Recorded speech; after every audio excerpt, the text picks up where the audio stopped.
This is still a young country, and like any youngster, it's wild and undisciplined. There are a lot of ways to make a living, right ways and wrong ways. They all have one thing in common: they're dangerous.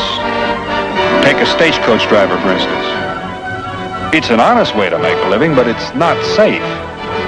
Kind of hard to say what makes a man pick a profession. There's the gambler. It's not what you'd call a safe line of work either, because his life expectancy isn't very long.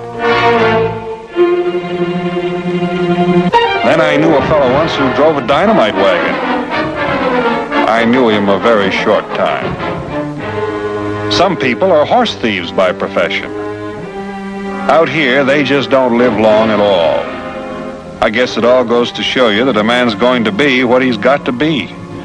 Sometimes it doesn't make any rhyme or reason, but there it is. I had an old friend, Doc Kemmer, who was kind of a combination con man, bootlegger, and witch doctor, which wasn't the safest profession, but he'd grown to be a pretty old man, and because of his good nature, was regarded with affection by the people to whom he peddled his cure-all. I ran into him every year or two. And as I pulled up into Prairie City that fall, there he was again. This here bottle is guaranteed to cure every ill that flesh you there too. And if used around the house, it'll rid your household of every pest from cockroaches, bed bugs, flies, fleas, and poor relations. And furthermore, my friends, for them that's left-handed, I got a special left-handed bottle here, you see? It pours equally well. Left hand, or the right hand. Now, this here bottle I'm just about to offer you, I ain't asking you $5 for it. I ain't asking you for... hello there, Vint. yeah, folks, you all know Vint Bonner. Just a few years ago, he was so measly, so skinny, so porky, you had to look at him twice in order to see him once. But look at him now. Look at him now. As tall as a pine tree, as tough as an oak, and as agile as an antelope. Oh, that does it. And do you know, ladies and gentlemen, to what he owes this here personal punctitude? Not that belly wash you're peddling. Oh, hello there, Doc. Yeah, have you come for your free bottle? There you are, Doc. That, my friends, is what you call professional courtesy. You look like you ought to have some sense. Sometimes I wonder. Paying good money for slop like this that couldn't cure a dog of last year's fleas. Then I figured better from you. You know what you're buying? You got any idea? Cheap alcohol and coloring matter mixed with fast talk. Now listen to me, Doc. Anybody needs a drink that bad, I'll be glad to buy him one. I'd be glad to take you up on that. Anybody but you. Temper. That, my friends, comes from too much liver bile poured into the bloodstream. But here's the thing that'll stop it. Just one bottle of old Doc Kemmer's miracle cure. Now, today I'm offering you a special buy. I ain't asking you $5 for this. It's worth 10. I ain't asking you 5, I ain't asking you 4, 3, 2. I'm asking you one measly silver dollar. That's all I'm asking. Step up, folks, step up. I got plenty for all. I tell you, as a special sale today, I'm going to knock the price down to 6 bits. 4 bits. 2 bits. First man that steps up can get a bottle free. I got...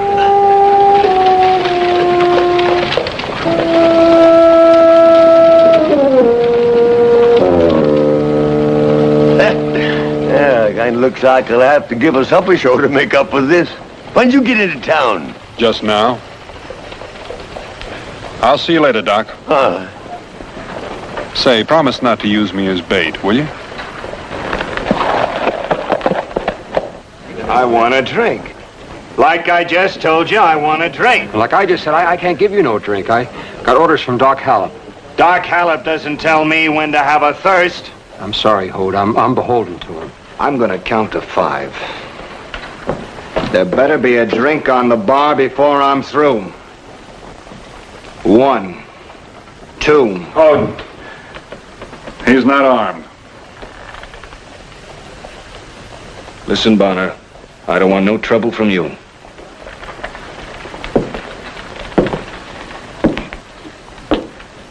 Looks like he feels the same way about you.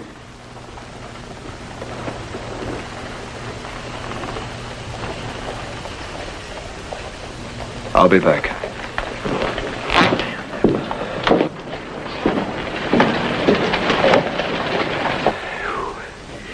It looks like I owe you a beer. Well, if you paid me, you wouldn't know me.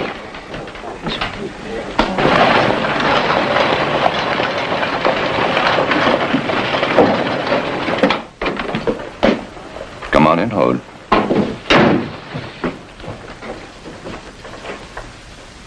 I know you tried to buy a drink.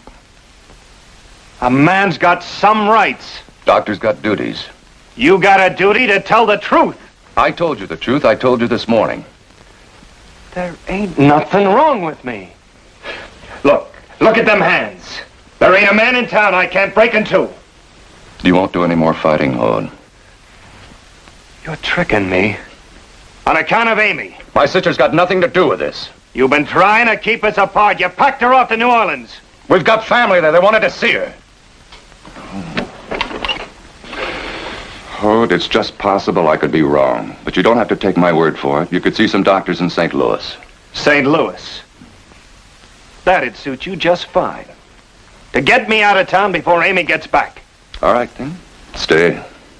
Half alive, half dead like you're making me out? No, sir. I ain't buying, Doc. It's your life. Maybe there's no help for me. Maybe you're telling the truth. But if you're lying, somebody could die. Somebody. And it wouldn't be me.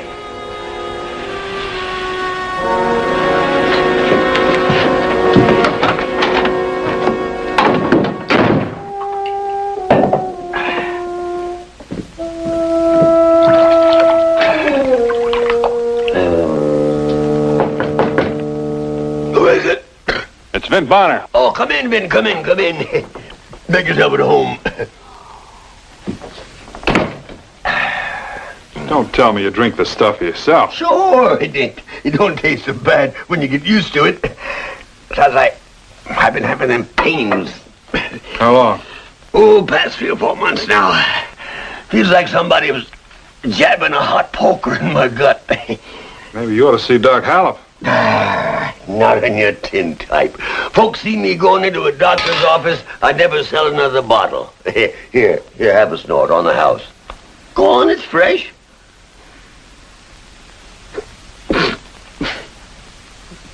That could make a cold water man out of me. Besides, you and I both know it's belly wash, just like the doc said. All it is alcohol and coloring. And what's that you're putting in? Yeah, that's just quinine. That's to make it taste bitter. Here's the funny thing. Folks ain't got no faith in a remedy less than it tastes bad. All right. That's one of the first things you learn in the druggist trade. Next, you're going to tell me that you used to be a druggist. Sure I was. Had my own store back in Illinois, right on the main street, right in the middle of town. Was doing the fine business. Had a good reputation myself, too. And suddenly, you make a mistake. Just one mistake. That's all. Didn't you ever think of starting over again? In a town like this? Doc Hallop could use a man like you. Yeah, I'm doing all right. I don't need Doc Hallop. Maybe he needs you. The other folks needs me more. Oh, come now, Doc. You know and I know that you are a fake. Fake? What are you talking about, fake? You got any idea how many folks this here stuff helps?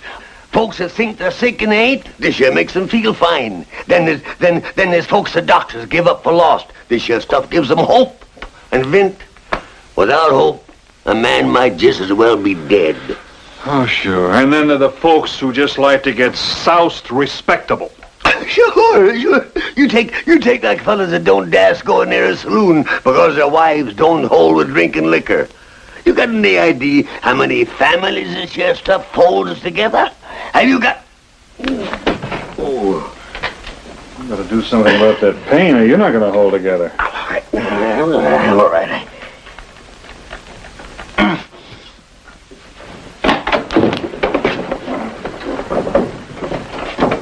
Expecting someone, Doc? You never know. Won't say I was expecting you after the way I cussed you out. You're glad you dropped in. Vint, I'm sorry I had to tie into you. Nothing personal. No harm taken. It just surprised me to see you with that old goat. Oh, you mean the doc? Don't call him that in this office. Faker, charlatan, liar, cheat, call him anything you want, but don't call him doctor.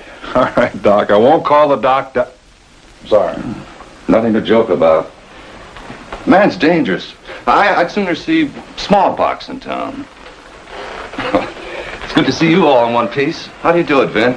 Oh, I manage. Of course, once in a while I run into some trouble. Say, Doctor, what does it mean if you've got a pain down low, about here? What kind of pain? Oh, sharp, tearing. Well, like something's pulling the hinges loose. How often? Every few minutes. Well, it could be almost anything. Obstruction, tumor, inflamed appendix. Serious? Coming like that. Severe and frequent. Yes, I would guess it was serious. But you don't look too sick. No, it's not me. Then you better tell your friend to come in. I already have. Oh, thanks. How much do I owe you? Say, $2 million? Huh? Maybe you can do me a favor sometime. Maybe I can now. I just came from the saloon. You mean Hode? Yeah, he's mad, real mad. Thinks you're being real rough on him. I know what I'm doing. Doesn't sound like you, though. Just one drink now and He won't again. stop with one. He never does. To get himself drunk and go roaring around, I can't let him vent. He's sick. Bad? Real bad. His heart. Oh. Well, thanks again. Here, I've got money to buy. Well, are you going to sell it to me or not? Sure, I'm gonna sell it to you. Ain't nobody never had to make me sell it nothing. How many bottles you want? 3. 3, all right. Here you are. Cash on the barrel head, young fella. Right on the barrel head. Yep, you can come up with 6 bits more. This here is $1.25 after office hours. There you are. There. You're sure this stuff will do what you say? Sure, I'm sure. I've been using myself for 20 years. Never had nary ache nor pain. You ain't tricking me. You give me your word. Look here, it's writ right here on the bottle. See that? It says it tones up the liver, aids digestion, enriches the blood, fortifies the heart, and regulates the bile. A secret formula handed down through generations of Indian medicine men. What? And I don't guess I left out nothing vital. Hode? I'm sorry about what happened in the saloon. It actually wasn't any of my business. Yeah.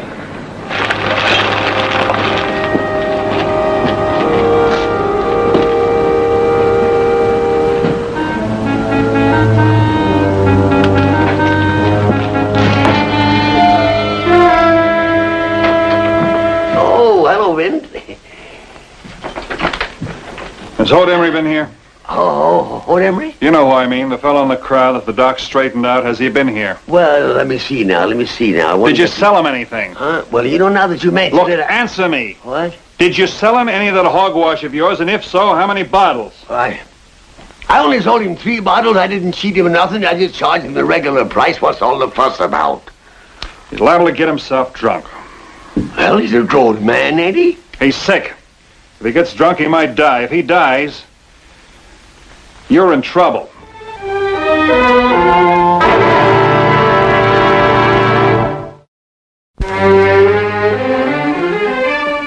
Shooting off my mouth like that, I figured it cost me 2 years practice and free drinks. Where's everybody, Jake? You're not talking much today. Where is everybody? Oh, I hear they got a game going. Oh, where? Hode Emery's store. Is Hode playing? Well, is he? Doc, he's mean now. You stay clear of him.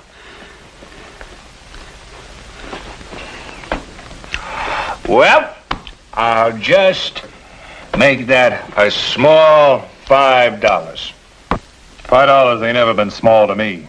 Gonna get bigger all the time. Gonna weed out the boys before this hand is over. Come on, cowboy. It's only money, that's all. Well, in that case, I'll see you a 5 and raise you 5. That's good. That's real good. I sure like a man who knows how to make fun. Well, I'll just make that another 5.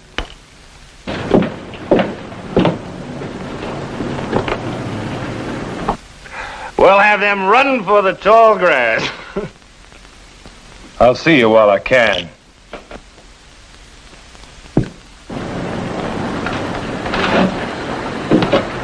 Cards.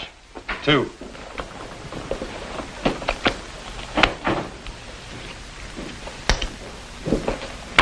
You ain't taking none? No need to take when you got. Cowboy, I'm going to show you cards that medicine fella don't even know about. Hello, Bonner. Hi, Hod. Can I see you a moment? I'd like to look at one of your saddles. Can't help you now. I'm closed for business. Open for pleasure, though. You're welcome to join. No, thanks. Anybody got the rheumatism? I got a Doc Hallop. They're scared. Yeah, well, they're smart. If you were, you wouldn't be drinking that stuff. Why not? I'm feeling fine. Ain't felt this good in months. Nothing wrong with me. Doc Hallop says there is. Doc Hallop is wrong. Look, Hod. Bonner, I ain't drunk enough to draw against you. Nor sober enough either. Wouldn't matter. I wouldn't stand a chance. But guns ain't the only way to settle things. We'd be pretty near even with our fists. Hey, tell me you're a pretty big man, Bonner. Want to prove it? I can't fight you, Hod. Then leave me be. Stay out of my business.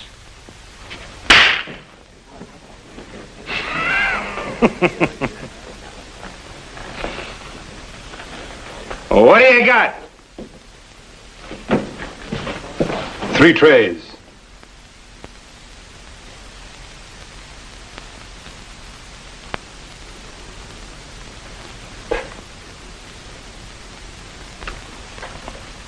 What do you know? My little tray, stand up. Aces over 8s.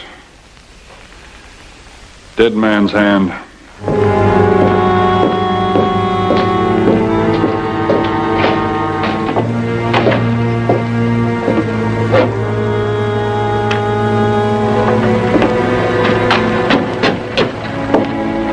Hey, Doc.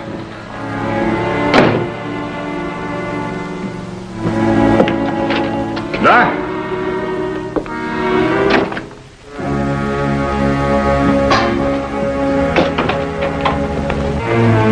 You want another?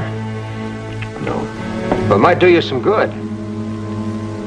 Look, you gotta stop worrying yourself about Hode. There's only so much a man can do. Doc Killer.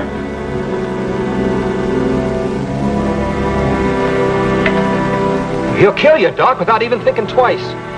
I'm telling you, you stay away from that store. Here, let me give you another little drink. Here.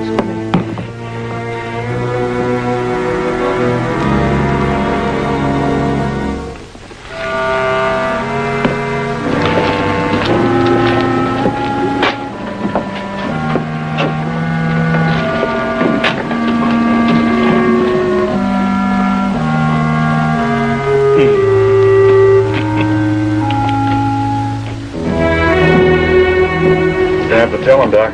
I'll bet I can't. You've got to. It's an emergency. He could kill himself. I didn't know that stuff was poison to him. Doctor? Come on. Put that bottle down. You heard what I said? Well, I heard you fine, Doc. I heard you fine. Are you aiming to charge me for this visit, Doc? Any case, you saved me some trouble. I'd have come after you. You're talking out of the bottle, Hode. You told me I didn't have a chance. You said there wasn't anything could help. There isn't. Well, this stuff's doing pretty good. I feel fine. You lied to me, Doc. That's not true. You tried to make a half a man out of me. Couldn't do a whole day's work. Couldn't buy a drink. Couldn't support a wife. Tell him why, Doc. Because you can't. Because you were scared I'd marry your sister. Because you don't think I'm good enough for her. I don't think you're right for her or for yourself. Not until you stop injuring yourself all the time with that stuff. I'm not tricking you, Ode. Every drop you drink. You're lying! I told you what had happened. Did you lie to me? He ain't lying. He ain't lying. He's Put just the trying gun to away, help Hogue. you. All right, Doc, tell him what's in the bottle. Oh, Vin, don't make me. Doc, tell him what's in the bottles. Vin, I can't. It's a secret formula. It took me years to build it up. If he ain't happy, I'll give him back his money. You can't give him back his life. Now tell him. Well, it's mostly just alcohol and water and little vegetable coloring, you know, and then some quinine to give it a bad taste. That's all? That's all, yeah.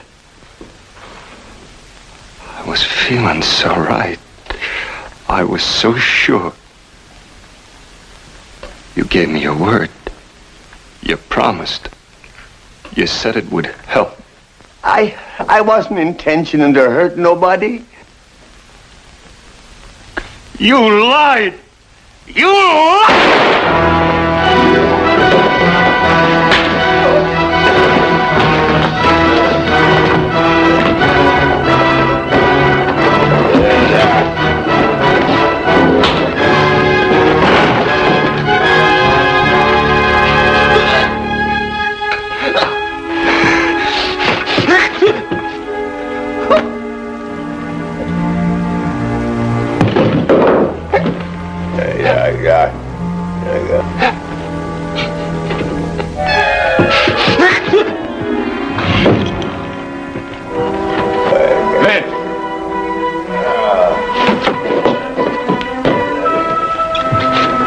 Will he all right? I don't know. Can't tell you. Hey, boys, give him a hand.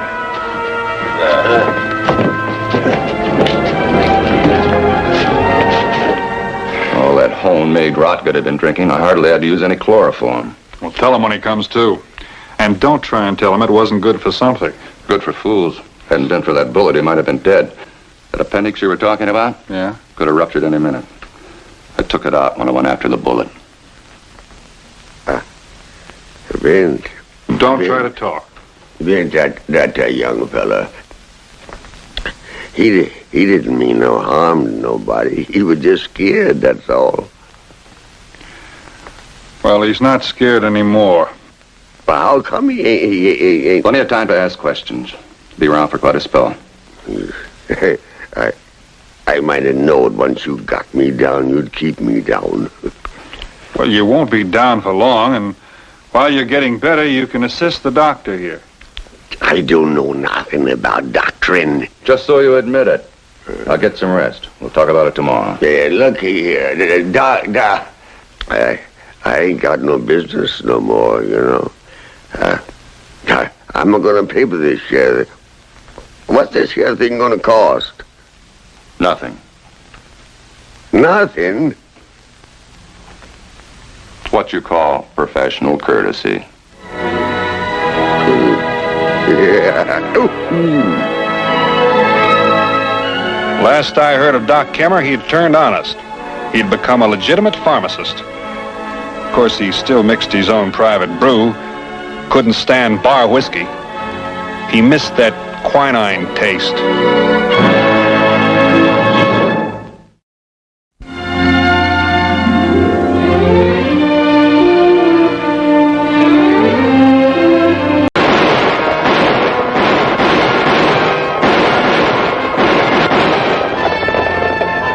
Danger, destruction, terror become the order of the day. And as it sickens, evil men arise from nowhere, take control of it, and propel it toward its death. That's what brought me to the dying town of Bluefield. The death of my friend, Billy Humboldt.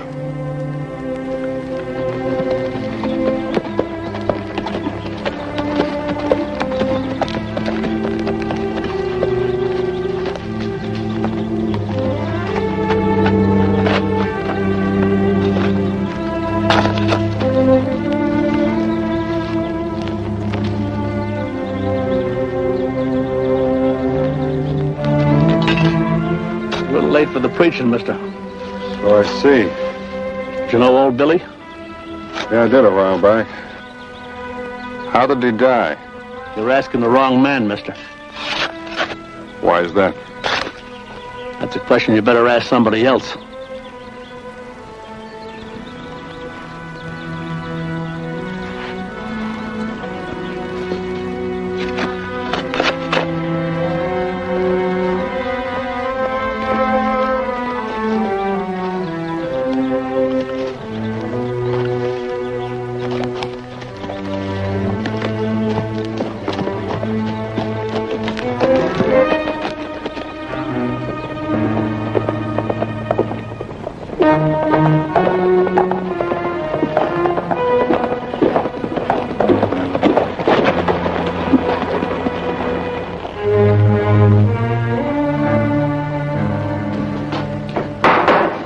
Court will come to order. You the defendant? I reckon so. You're hereby charged with starting a fight at one of the poker tables last night. But, Judge, How do you plead? I was cheated. I was just standing up for my rights. Personal indifferences or observations in a game of chance is not the concern of this court. How do you plead? Not guilty. Are there any witnesses that saw the defendant start the alleged fight? I did. It's the opinion of this court that the defendant... I don't think I caught your name. Gavin Hardy. It's the opinion of this court that the defendant, Gavin Hardy, is guilty as charged. But, Judge, You're hereby fined $10. $10. And 2 bits. What's the 2 bits for? To buy the honorable court a drink. Court's adjourned. Could I buy the judge a drink? Well, I've never been known to refuse one yet.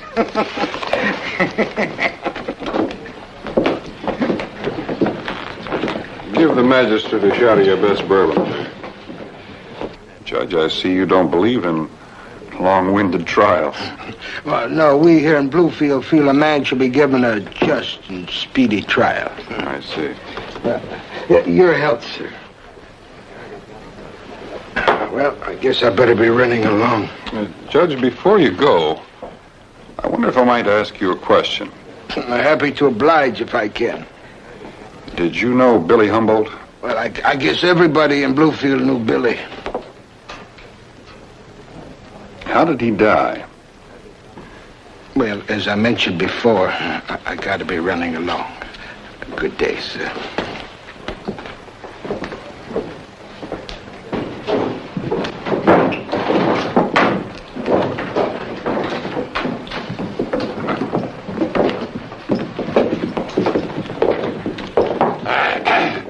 Bourbons. Junior here ain't old enough yet. The stranger down there's been asking some questions. Hey, you. I understand you've been asking some questions around here. I suppose I'm curious by nature. A trait like that can sometimes be the death of a man.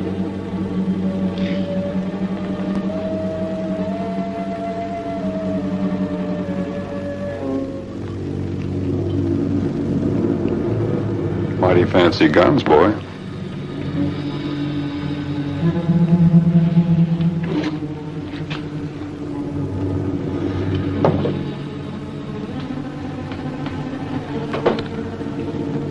Who are you? Nobody in particular. Well, listen, Mr. Nobody. You better move on out of Bluefield, and you better take your questions with you.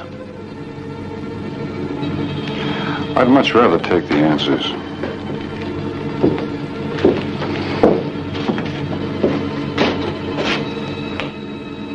What's the matter with you, boy? Cat got your tongue?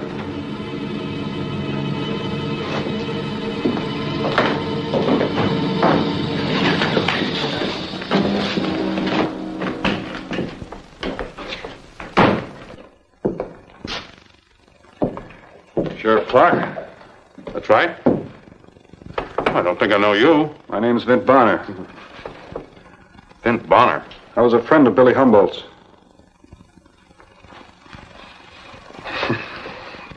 Pardon me. You know, there's a Miss Ulrich across the street always makes this lunch up for me. 15 years ago, if I'd known she was going to turn out to be a cook like she is, I'd have married her. Look, Sheriff, why is it every time I mention Billy's name, someone changes the subject? Why'd you come here? I'm an old friend of his. I knew he lived here. I thought I'd drop by and say hello. I was just in time for the funeral. I know. Well, I might just as well tell you now. You're going to find out sooner or later anyway. Billy was killed in a gunfight. Billy hated guns. He never wore a gun belt in his life. Billy worked in the claims office here in town. I guess he found out how Tom Cotter was getting some of the rich claims in this territory. Who was Tom Carter? Tom Cotter runs this town along with his son, J.B. J.B. is top gun in this territory. Oh, you'll be running into the Carters. I think I might already have. Over at the saloon. But don't tell me that boy with the fancy Colts. No. That's Junior Carter. He's still practicing, hero-worshipping his brother, J.B. J.B.'s been out of town over a week. Tell me the rest. Well, anytime there was a rich claim filed at the claims office, the old man would ask the man who filed it to cut him in on a partnership. If he refused, he paid the penalty of meeting J.B. in a gunfight. Obviously, not many of them refused. Well, how did this tie in with Billy? Well, Billy tried to organize the men that were forced into these partnerships. He figured if they could stick together, they could stand up against the Carters. The old man got wise. We found Billy out behind the claims house with 6 bullet holes in him and wearing a gun belt. Didn't anybody hear the gunfire or see the shooting? Oh, there is talk that there was a man there the same day at the claims office. He was seen riding out of town. Who would that be? Old man Blaine, Moss Blaine, is a prospector. I've already talked to him. He says he wasn't there. I can't force the man to say he was. Where would I find this Moss Blaine? He's got some diggings up on a little creek off Blue River Canyon. Now, I can tell you how to get there, but it's not going to do you any good to talk to him either. Look, Sheriff, if I brought you the evidence, would you bring Tom Carter to trial? I would do anything I could to rid this town of the Carters. Bringing the old man to trial is one thing, and convicting him is another. Why is that? Judge Fresno is on Tom Carter's payroll. Trying to convict the old man in his court is a joke. I know, I tried once. Let me try. I'll work with you. It might be a good idea if no one knew who I was. All right. Seems these things always have to be settled by a gunfight. I'll do it the best way I can, but one way or another, I'd like to see the man that killed Billy Humboldt brought to justice.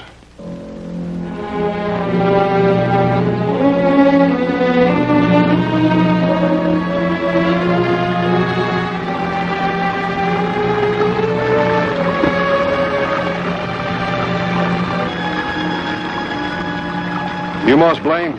That's me. I was a friend of Billy Humboldt's. Billy, huh? That's right. I hear you were around the claims office the day he got shot. Who told you that? You were seen. Well, maybe I was and maybe I wasn't. What do you want from me? I need your help. I want to bring Tom Carter to trial. Your testimony could convict him. Well, Billy was my good friend, but there ain't nobody going to bring Tom Carter in. Not with J.B. around. You're wrong. I'm going to bring him in. I'm asking the sheriff to deputize me. When did you know Billy? Long time ago. We were boys in Arizona together. Billy talked about a boy that growed up in the town he come from. A boy that'd win all the turkey shoots from the menfolk. Man, now, he's still winning all the shooting matches. Not always for turkeys, though. That you? Vint Bonner? That's right, Moss. And I'd like to know how Billy got killed and why they found him wearing a gun when he never wore one in his life before. I'll tell you, Bonner. I'd have told before, but it wouldn't been no use. Only got me killed. Up to now, Tom Carter don't know that I seen him kill Billy. How did it happen? Billy found out about all the men that Carter'd made to sign over half interest in their claims. He'd taken a paper round for the men to sign so he could turn it over to the United States Marshal. I see. Well, Carter found out about it. I was just riding up to the claims office when I seen him and his 2 hired guns drag Billy out back. They didn't see me. He took all 3 of them to strap that gun on Billy. Carter said he wanted it to be a fair fight. Billy didn't even draw. Nothing an old man like me could do to help him. Carter shot him down in cold blood. The first shot killed him, and then he emptied the gun in him. Will you help me, Moss? Yeah. What do you want me to do? I want you to testify against Tom Carter. You better stay hidden up in these hills. I don't think he'd like the idea much. I'll keep in one hunk. I wouldn't miss that trial for a nugget as big as your fist.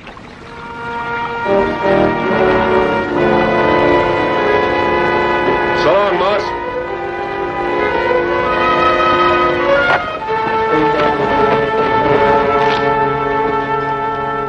This'll be draw. Jacks are better. Well, what do you think you're up to, Clark? Oh, I know what I'm up to. Yeah? I'm putting you under arrest. You're going to stand trial for the murder of Billy Humboldt.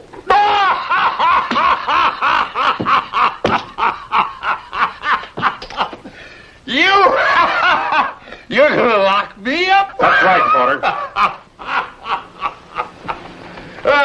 On your feet, loudmouth. You keep sticking your nose in a hornet's nest, Mr. Nobody, and you're going to get stung permanent. Paul, let me have you. Oh, no. You're not ready, son. J.B. will be back in town tomorrow. He'll take care of Mr. Nobody for us. Paul, you're not going to let him jail you. Why not? Ought to be a very interesting trial, huh? You look like a gambling man. I'll lay you 3 to 1 I walk out of this courtroom a free man. What do you say, Mr. Nobody? I say let's get going. Paul, don't go with him. I can handle him. No one can. Look, I've had a belly full of you, Carters. You take your hands off those fancy guns or I'll put a hole in you, son. Now take them off. J.B. will take care of him, son.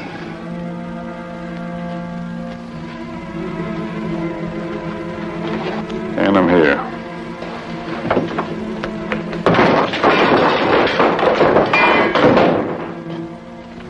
Now move. Keep a seat warm, boys. This won't take too long. I'll have my say before this trial is over.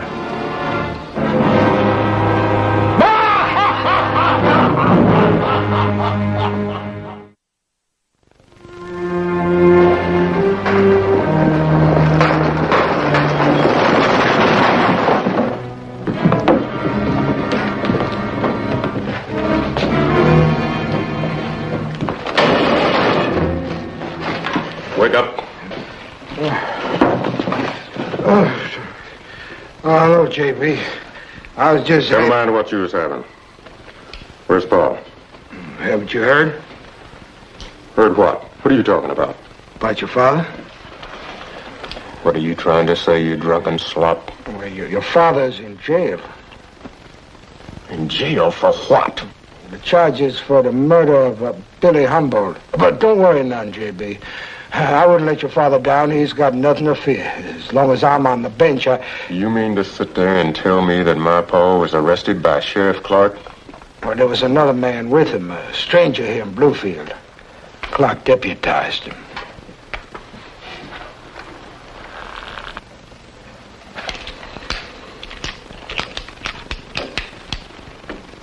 Where can I find this new deputy? I guess over to jail. Hey, J.B. You let him arrest Paul. I guess you heard what happened. I just come from talking with Pa. Pa wouldn't let me call out the new deputy. He wanted to wait till you got home. Oh, I wanted to take him out, J.B., and I'd have done it just like you showed me. Only Pa wouldn't let me. Wait a minute, J.B. Pa doesn't want you to do nothing yet. He wants to stand trial. Then when he gets let out, they can't try him again no matter what they find out. Isn't that right, Judge? They call it double jeopardy. That's right. And after the trial, Pa says that new deputy's yours, J.B. All yours. All right. I reckon Pa knows what she's doing.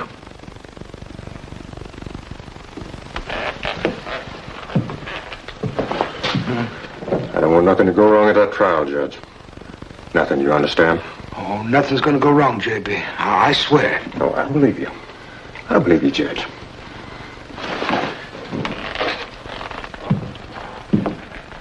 Well, now, I don't guess it'd do any harm to go over and have a little talk with that new deputy, would it? I'll go with you. He's over. No.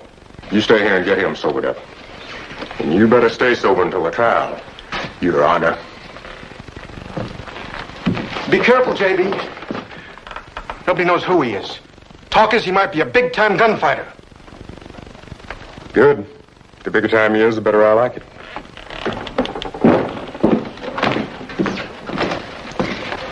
Hey, Judge. Order in the court here. Oh, come on.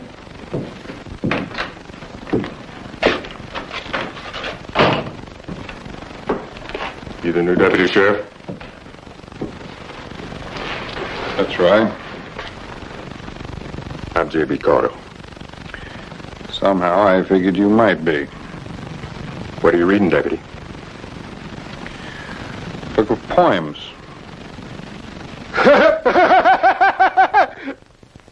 So you're the new big-time gunfighter, reading poems. Who said I was a gunfighter? Folks around here just guessing. I kind of hoped you was. Not much fun whipping ordinary gun hands. If you want to see your father, you're going to have to take that gun off. Don't you be giving me no orders, deputy. Or else I might not wait until after the trial to kill you. Oh, you going to kill me? You know where I've been, deputy, this past week? I rode all the way over to a little town 100 miles from here just to meet a man who's bragging he's faster than I am. His name's Clell Pierce. You probably heard of him. They give him a real nice funeral. You're a good-sized man, deputy. I just hope you'll fit in that grave up on Boot Hill, next to Billy Humboldt.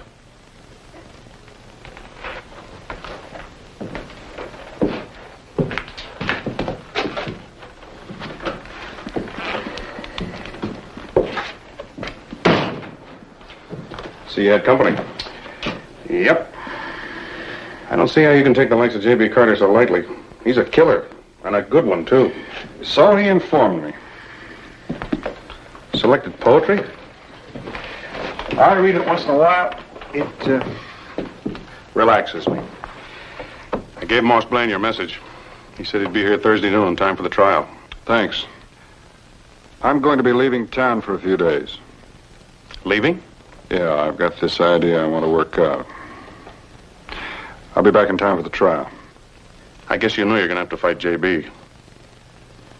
I know. I'll wager he'll look you up as soon as the trial is over. I'll be here. Oh, Vint, one thing about J.B. He always rubs his trigger finger against his thumb. When he stops rubbing, he draws. Thanks, I remember.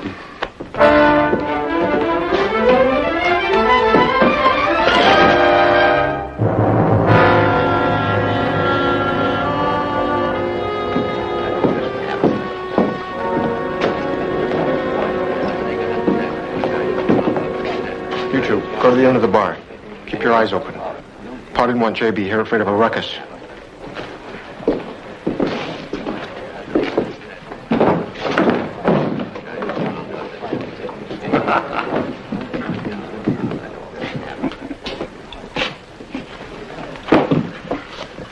Where's Judge Fresno, Clark? It's 12 o'clock. I want to be out of here at 12:30. I hear tell as how there's going to be a pretty good gunfight after the trial. He's been sent for, Carter. He'll be along directly. You better be. Now, boys, I want you all to know after the trial the drinks are on me. Get that? There's the judge, Sheriff. What are you trying to pull, Clark? Where's Judge Fresno? Judge Fresno isn't going to try your case, Carter. What do you mean he won't be trying my case? Billy Humboldt worked for the United States Claims Office. Killing him was a federal offense. I want you to meet Federal Judge John Clement. Federal Judge? All right. So you got yourself a federal judge. You still can't prove that I killed Billy Humboldt. We might. We've got a witness that saw you put 6 slugs into him. Sheriff, bring in Moss Blaine.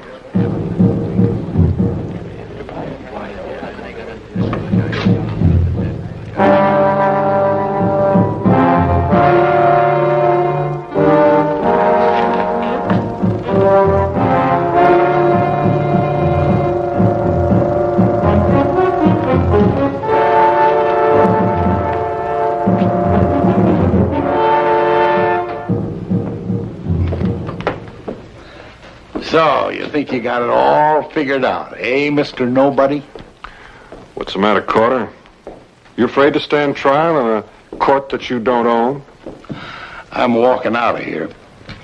And anybody tries to stop me will be a dead man. You're not going anyplace. I got 3 guns on you, and you got the belly to tell me I'm not leaving here? Maybe you ought to look again. I wouldn't do that, son. I just hope one of you tries it.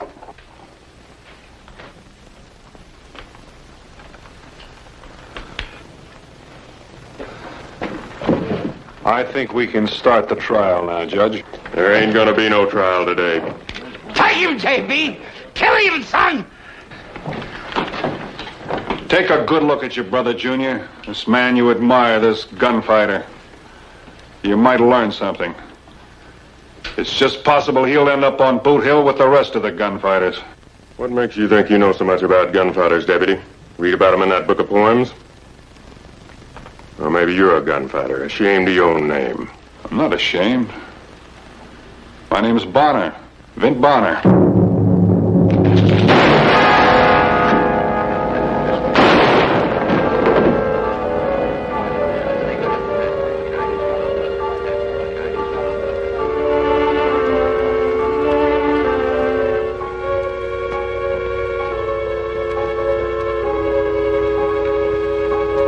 Call the court to order, Judge.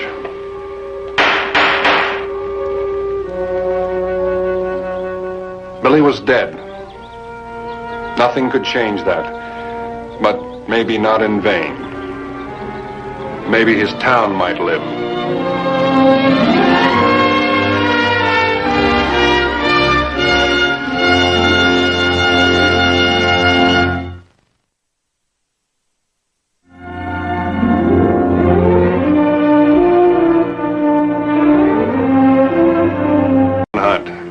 Bud Rainey was still in the valley, we all knew that. But there were 1,000 places to hide in this country. And the nearest law was 6 days away. It was hard to believe that he'd try to get through the swamp along the river. It was nearly impassable and full of quicksand. No one but a completely desperate man would try it. But Bud Rainey was a completely desperate man. I couldn't have thought more of him if he had been my own kid brother.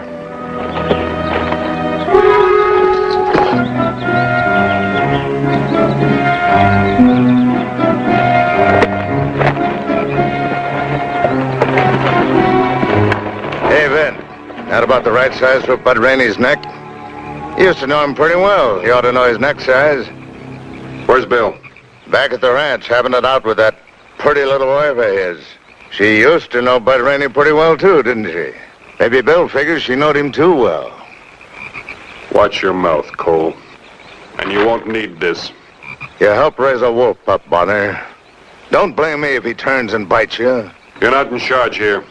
Bill Clayton is. We all agreed on that. We'll do it his way. Who says we ain't doing it Bill Clayton's way? I'd known Bill Clayton and his wife, Mary, as long as I'd known the man we were hunting. It was hard for me to think of any one of them without thinking of the other two. They had been that close. And now Bud had killed, ruthlessly, without reason. And he'd have to hang for it. But a lynch mob noose wasn't the way. Not because he was our friend, but because he was a human being. I figured I could count on Bill Clayton feeling the same way I did. What proof do you have? Do you know it was Bud, or do you just need someone to accuse? It's my responsibility, Mary. Do you think I like it? That's what I'm asking you, Bill Clayton. That's what I want to know.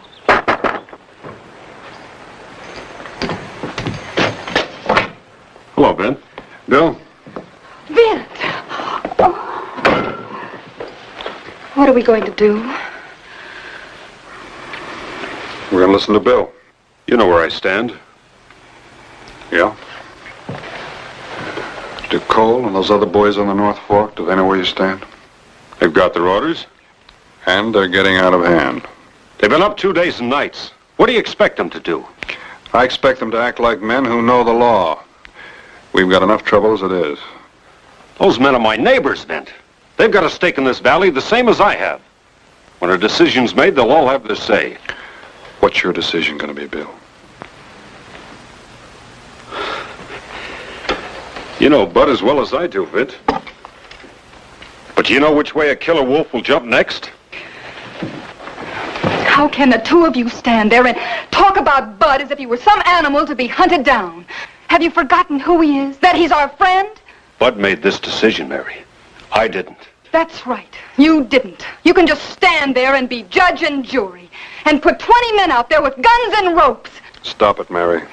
No, I won't stop it. I'm sick to death of all this talk of duty and justice and right and wrong. Bud Rainey killed a woman. Can't you face that? No, I can't face it. I can't face it because I don't believe it. And neither do you. You're not remembering Bud as we used to know him. The only thing that you're remembering is that I was in love with him before I married you.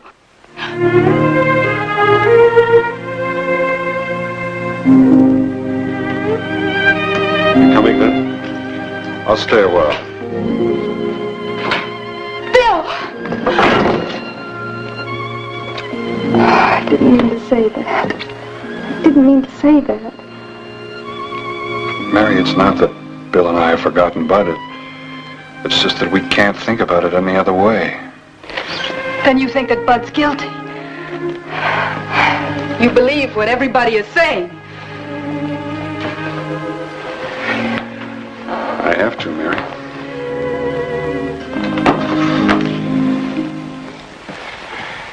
You don't have a choice either. You're wrong, Vint. I do have a choice.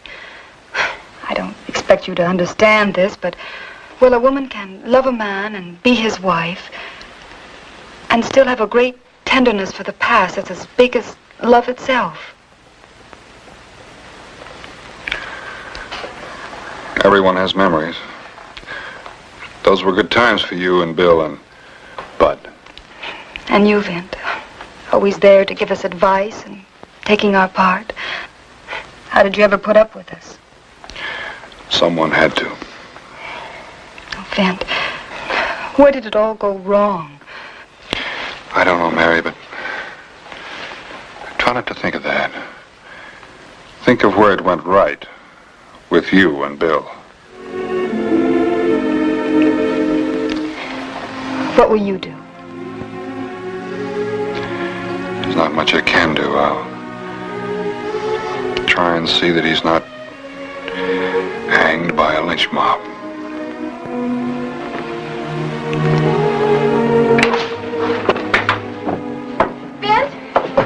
Vint, wait! I'm going with you. It'll only take me a minute to get ready. No, you're not. Don't you see that as long as I'm there, they won't do anything to Bud? Do you want to get yourself killed? Why, Bud wouldn't hurt me.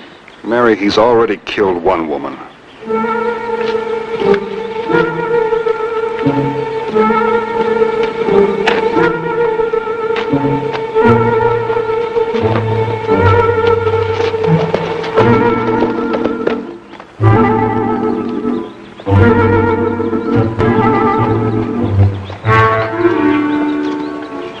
Bud's trail led straight to the swamp. It would only be a matter of time until Bill and the posse picked it up.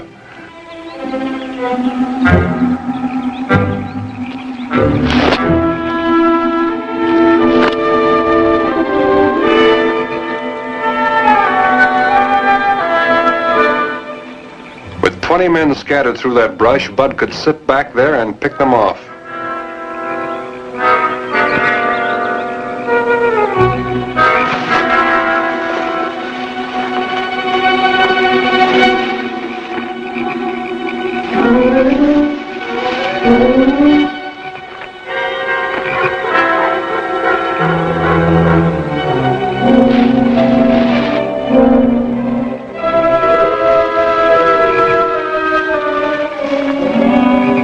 Alone, I might have a chance.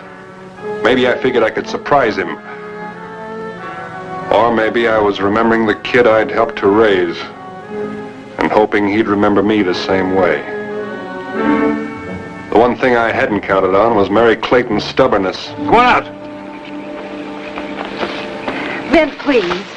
Look, I'm only trying to help. Mary, I ought to turn you over my knee. Vent, it wouldn't be the first time. In the name of all that's holy, can't I explain to you that... No, I suppose I can't. Now look, I want you to sit there and don't make a sound. Do you understand?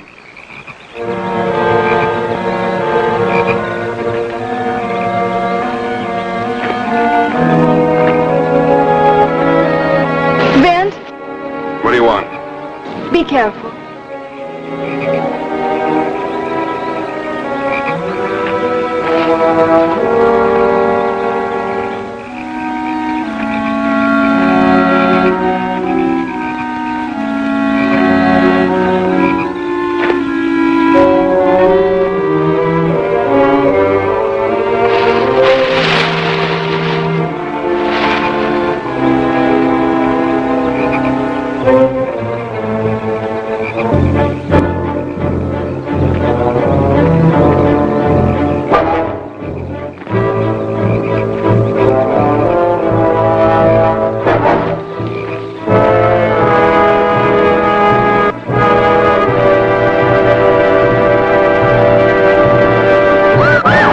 Scream again and I'll use this.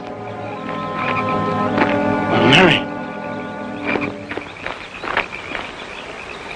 Where's Bill? Where's the posse?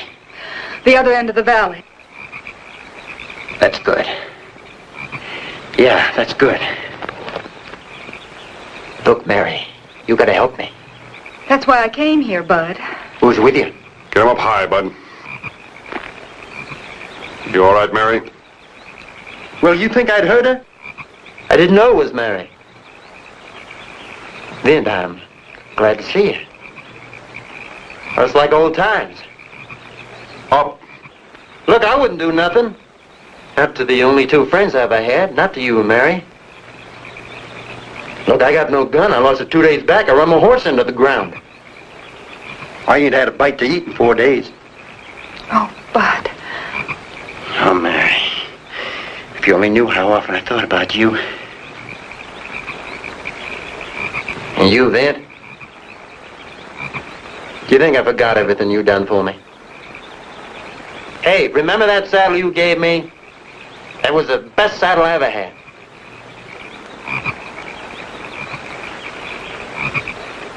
Look, Vent, you don't need that gun, not with me. I'll listen to what you say. I always did listen to what you said. Yeah. But not enough. What are you gonna do? I'm gonna take you in. You mean you're gonna turn me over to that posse? Now look, Vent, I've been watching them. They're kill crazy. You're not gonna turn me over to them. I'll take you to the county seat. Well, that's a 6-day ride. How are you gonna get me there? I don't trust none of them. Not even Bill. Now look, who's going with us? Just you and I, alone. Bud, you can trust Vent. Yeah, all right. I'll trust Vent. I trust the two of you. Nobody else. Vent, he's hungry. We could go back up to the house. The men won't be back for an hour or so. I could fix something to eat and, well, Vent, you must be hungry too. Please, Vent.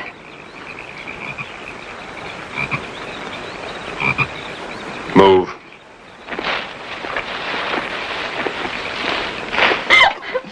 I forgot that silly thing. And then when she opened that desk, and that little old skunk came out. Wish it was that way forever, the way it was then.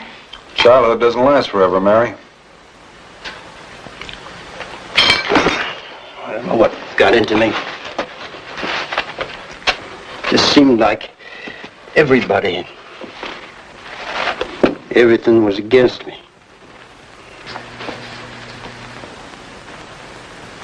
And then when you and Bill got married, and Vent left.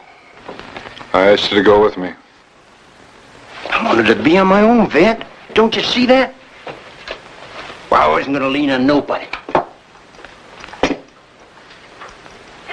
No. I wasn't going to grab for the gun, Vint. I guess I got no right to expect you to believe in me. I know what they're saying about me. There's no use denying it. I suppose you believe it. No, Bud. I don't believe it. Oh, Mary. If it could have only been you and me, instead of you and Bill. That's enough, Bud. It could be Bill and the boys. You turned on me, the two of you. I should have known it. No, You led me into a trap.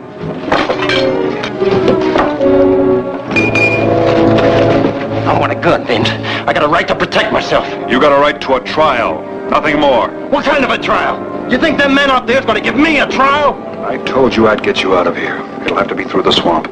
Mary, is there another horse in the barn?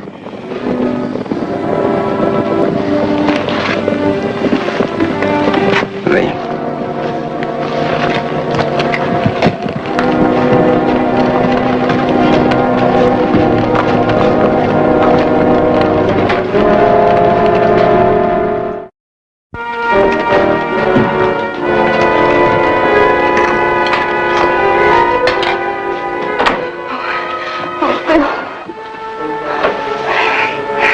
So ashamed. I didn't mean what I said before.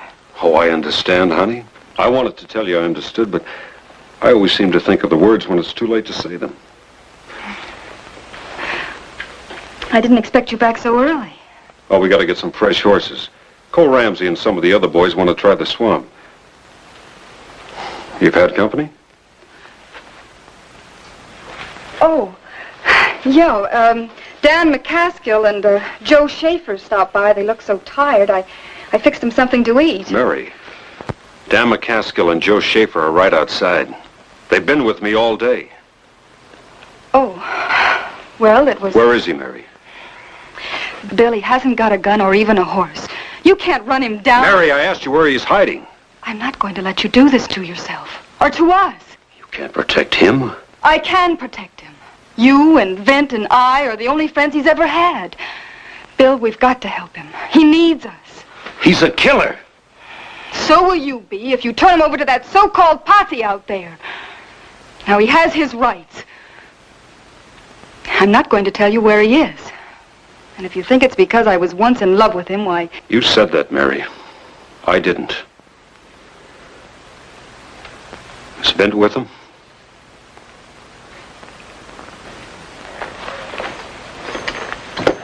Oh, Mary. Better get that swamp mud up off the rug before somebody sees it. Might make a stain. Come on, Bill. We're wasting time. Bill! I want to flush me a wildcat out of them swamps. We're not working the swamp. What? We decided on it. It was a bad decision. If he's there, we can never find him in the night. Besides, I don't think he's there anyhow. I figure more like Cedar Breaks. Oh, that's all right with me. We'll set fire to the thickets and smoke him out.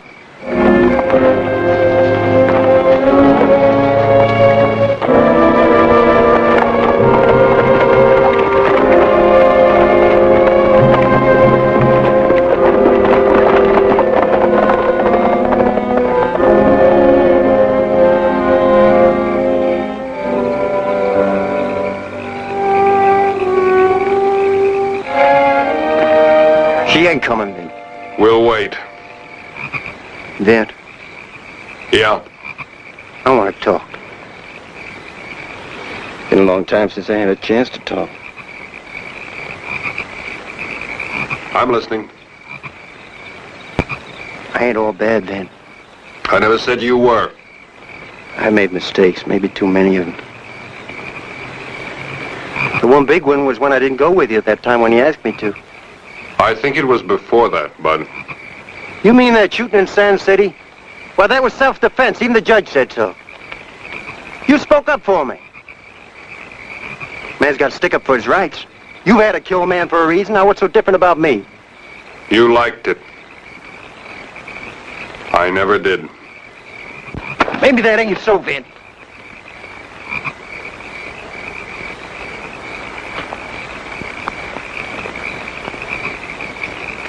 Maybe I don't like it.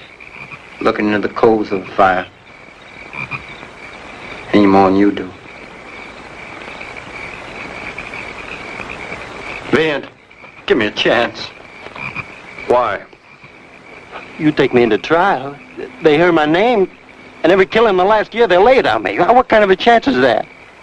Best one I can give you, boy. No, it ain't, Vant.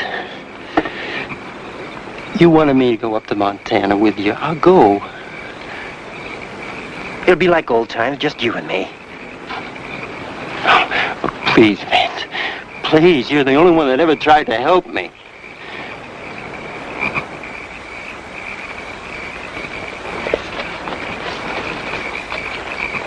Someone's coming. Didn't you hear anything I said? I heard you.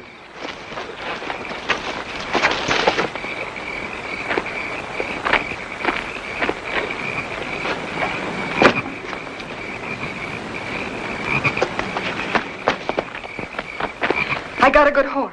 I put as much canned goods as I could in the saddlebag. Also a canteen of water. I brought another gun, too. I see. Have any trouble? Bill knows you're here. He knows what you're trying to do. What? Don't you see? Bill thinks the same way as we do. He knows that you and Vint are here in the swamp. You told him, you fool! Take your hands off her. What happened?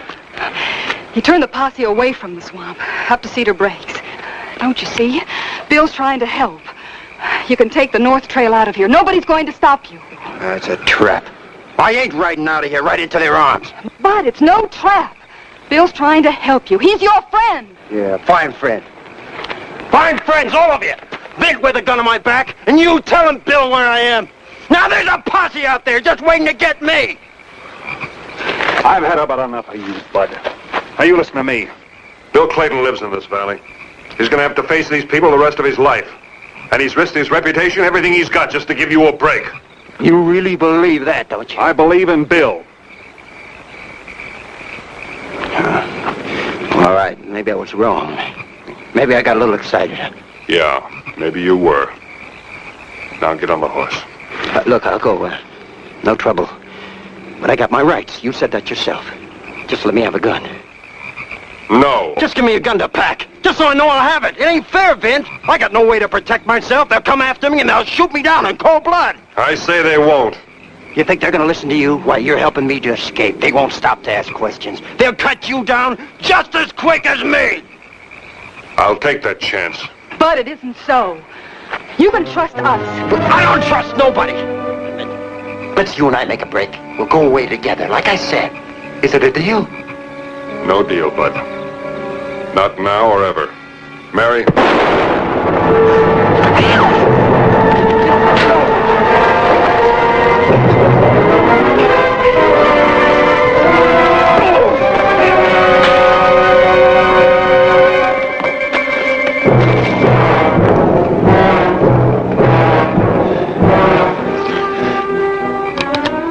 No, Bud.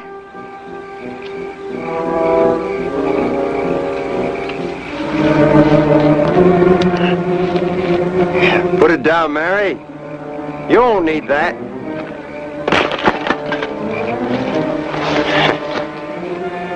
Mary, Vint was going to turn me in. He was going to double-cross me. Stand back. You don't understand, Mary. I just wanted a gun to carry. I didn't even care if it was loaded or not. Men stand back when they see Bud Rainey with a gun. They get scared and they stand back. Now give it to me. Stay away from me.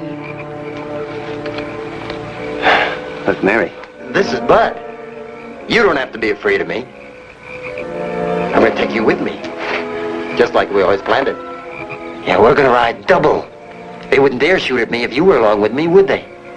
That's all we mean to you, isn't it? Any of us. Just things to use and then throw away when you're through with us.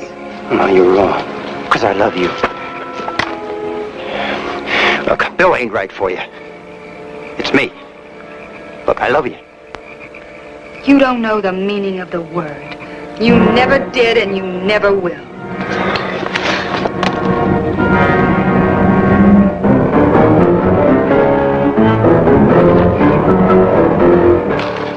told you nobody gets in my way. Just nobody! Everything they said about you is true. Everything. You did kill a woman.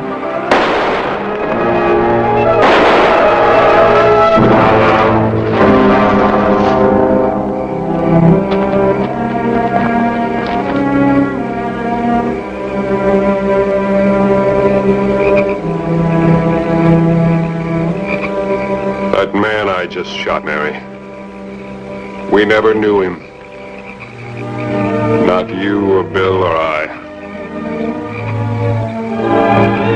We never knew him at all.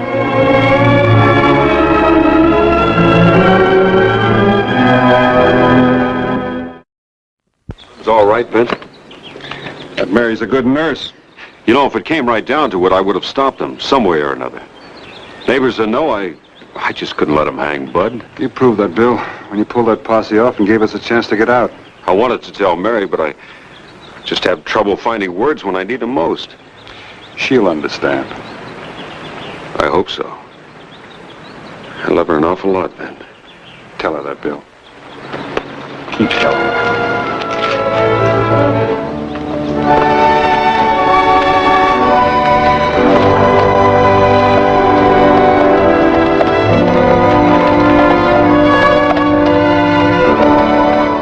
Pain and grief, well, they pass and they can be forgotten. It's only the good and pleasant things that a man can remember forever. I knew it would be that way now with Bill and Mary. I knew it had to be that way with me.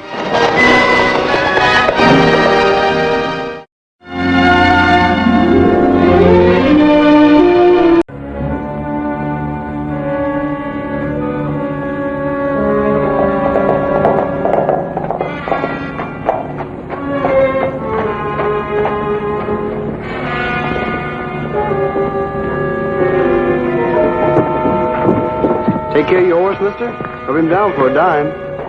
Dime doesn't sound like too much. Yeah. Say, whose funeral? Dave Regan. He was a sheriff. I knew who he was. He'd been a friend of mine for a long time. He was why I was here, to be the best man at his wedding.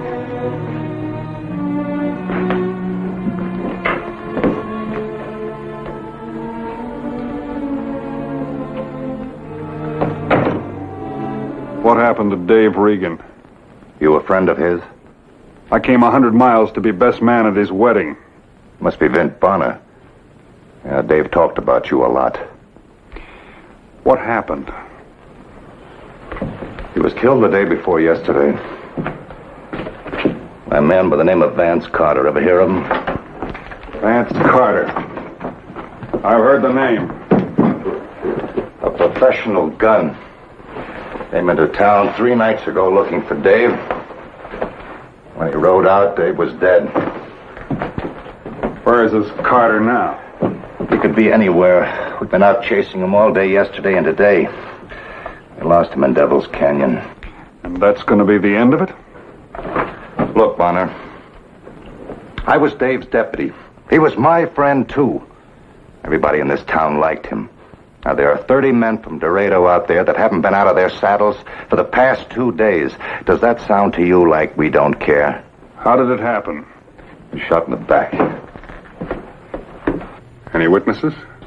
No, I told you he was shot in the back. Anyway, what difference does it make?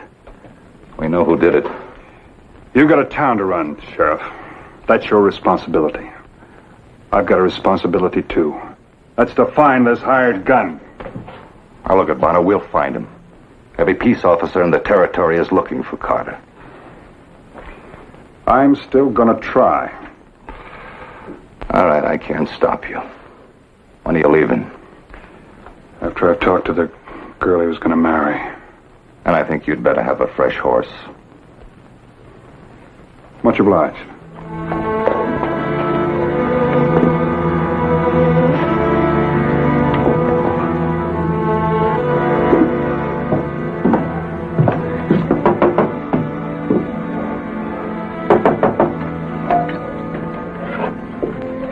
Mr. Sturgis? Yeah? Who are you? Well, I'm a friend of Dave's, sir. I'd like to talk to you. Come in, son.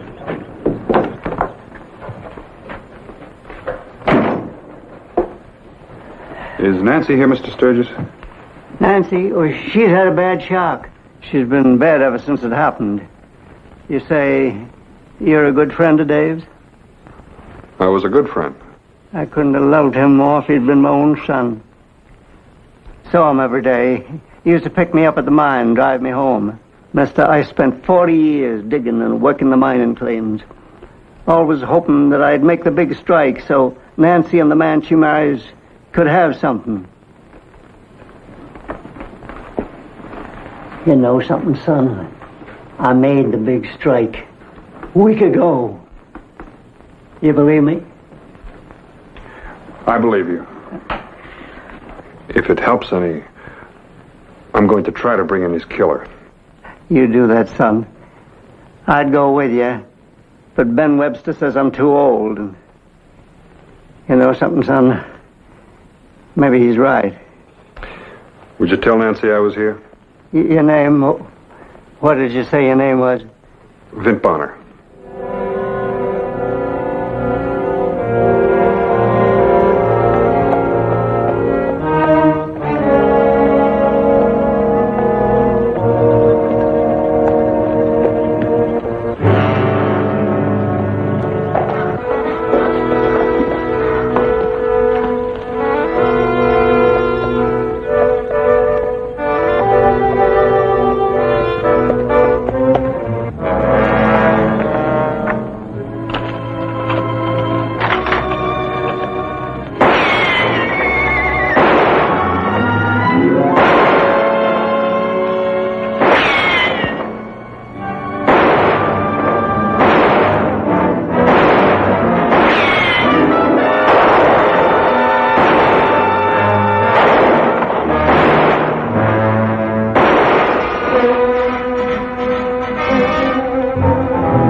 You all right? Thanks to you, I am. That's a new experience for me. Actually, I don't like seeing anyone ambushed. What'd you do? Do? Well, you must have done something. Somebody wanted you killed pretty badly. I can't think of anyone. I guess you don't always need a reason. Well, thanks again. My name's Vint Bonner. Glad to know you, Bonner.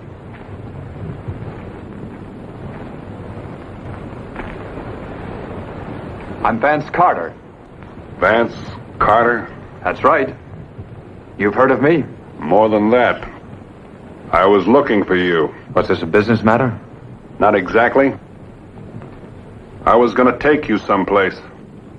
Alive or dead. That's very funny. Which one of your relatives left this world because of me? No relative. A good friend. A sheriff named Regan. Regan? I don't know any Regan. Where's he from? Dorado. Dorado. Ever been there? I was.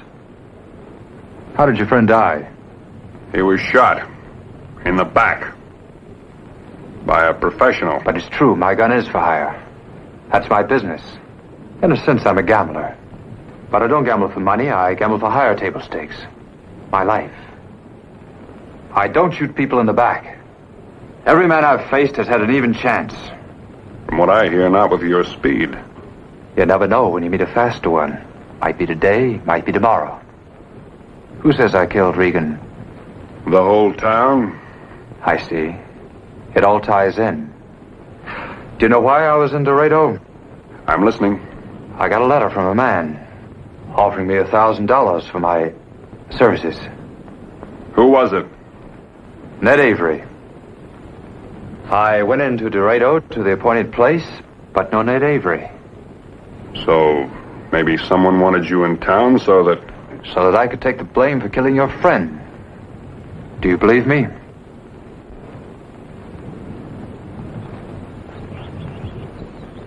I think I do. But what's the answer? Find the man who wanted me in town. You'll have the man that shot Regan and just tried to have you killed. Well, that sounds like a good idea. Where do we start? I like the word we. Maybe those two departed souls up there can give us a lead.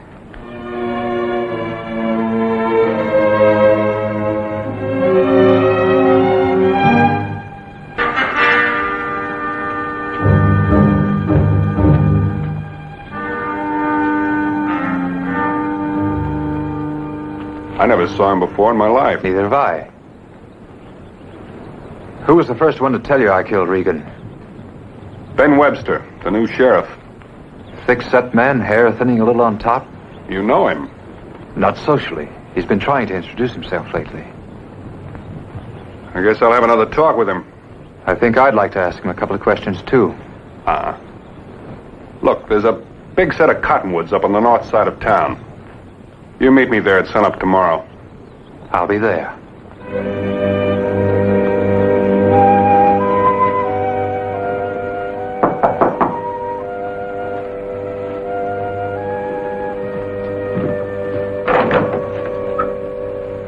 Mr. Bonner, That's right.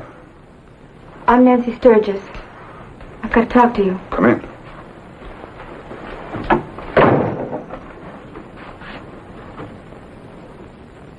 I love Dave so. And I know he thought a lot of you. That worked both ways, Miss Sturgis. For his sake, I'm asking you a favor.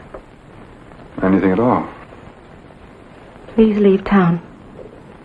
Without finding who killed him? It was an accident. Accident? Why do you think that? Because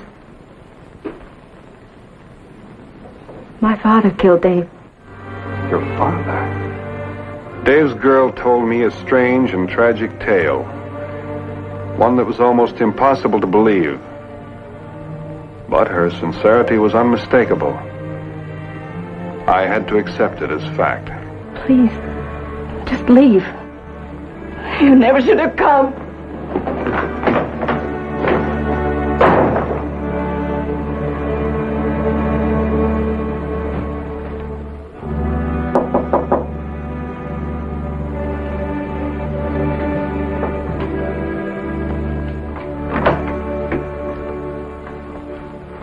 What are you doing here? Just got nervous. Couldn't stay away. Don't worry. No one saw me. Well, as long as you're here, I've got some news for you. I found out who the killer is. Just tell me his name, Bono, and I'll take care of him. Fast. No, you won't. Why not? Because you don't kill old men. And this was an accident. Who is this old man? Father of Regan's girl. He's got a mine. And some wild idea, he struck a rich vein. Scared to death someone will take it away from him. So Regan came by, and then the old man fired a shot to warn him off. Killed him instead. Is that how it happened? And you believe this story? Why shouldn't I? Someone's lying. On my way over here tonight, I came by the mine. Some old codger took a shot at me. It's a full moon out, and I wasn't 50 feet away. He didn't even come close. That bad a shot?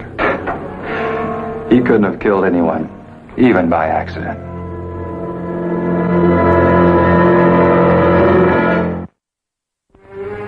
You know, Brent, a hired gun could have killed Regan. It isn't as though I don't have competitors. Whoever did it's still in town. Why do you say that? Well, they took a shot at me. And they might try again. Because you were Reagan's friend? Because I'm still here. And I could find out something. What do you know about this fellow Webster? Nothing much. Seems like a nice enough guy.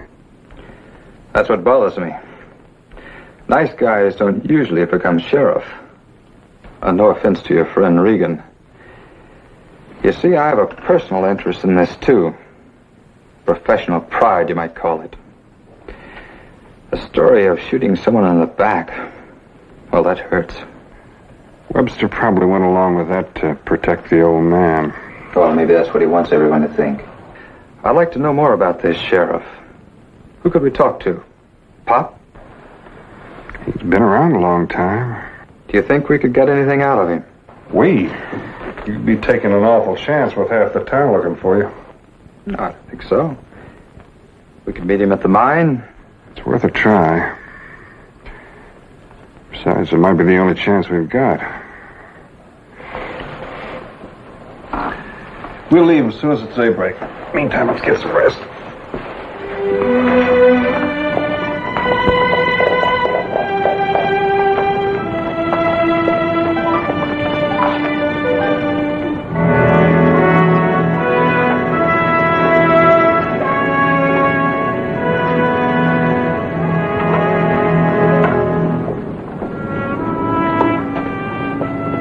No need for the gun, Pop. You know me? Yes, sir. My name's Vince Bonner. I met you over at Dave's house, remember? Oh, yes. Do I know him? No, he's a friend of mine, named Joe Hodges. What you fellas doing up so early? We wanted to ask you a few questions. You don't fool me. You've come to buy my mine. Well, it ain't for sale. Here. Let me show you something. That's from the assayer's office. Highest grade ore they ever seen. You're a rich man, Pop. I can thank Ben Webster for that. He took the samples over personally. Have you known Ben a long time? Well, sure, he was born here. Figured for a time he might marry Nancy. And he might have if Dave hadn't come to town. But Dave's going to marry...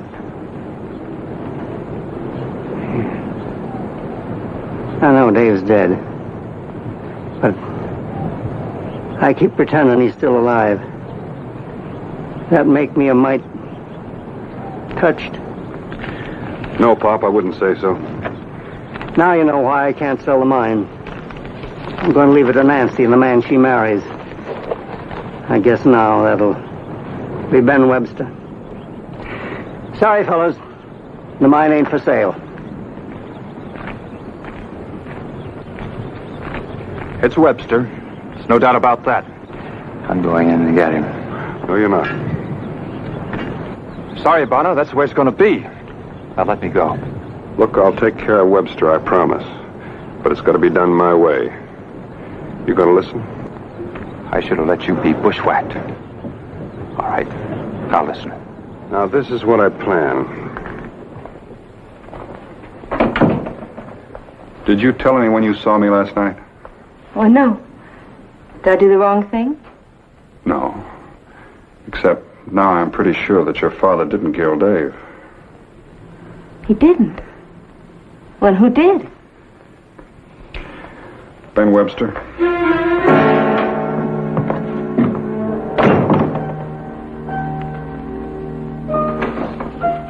I've been expecting you, Bonner. How'd you make out on that wild goose chase of yours? Better than I expected. I found Vance Carter. You did? Where is he? Why didn't you bring him in? Would you like to go up against him alone? No, I guess not. How do you know he'll stay where he is? I don't. That's why we better move fast. All right, I'll get a posse together right away. Hold it. We don't need a posse. The two of us are enough. Look, why take the chance? Carter's dangerous. I don't want to see him killed. I want to see him hang. That's why I think the two of us are enough. Or don't you think so? All right, Bonner. I'll go with you.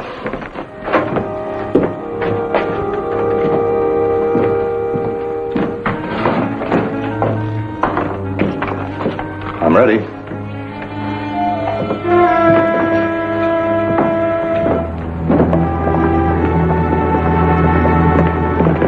Hold it, Bonner. That gun could go off. It's going to. Now get down off that horse.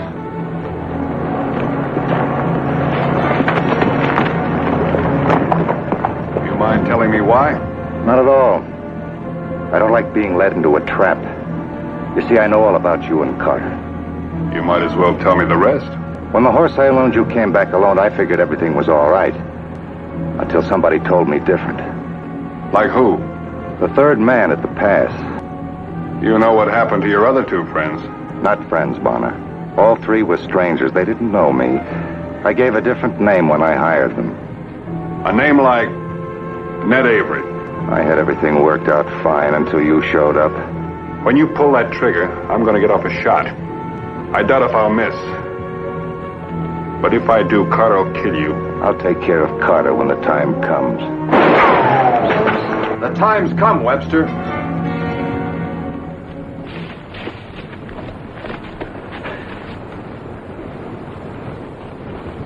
Surprised I'm here? Bonner, you don't think like a killer. Webster and I do. I thought it'd be wise to get here a little early. Something could go wrong. How do you want to die, Webster? You got three choices. On your horse, on the ground, or on your knees. He's got a fourth choice.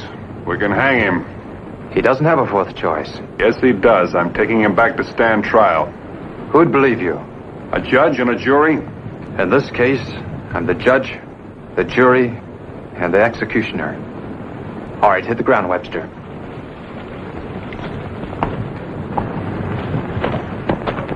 I say he's going to stand trial. Don't crowd me, Bonner. Give him back his gun. Sorry, Vance. I hoped it'd never have to be you and me.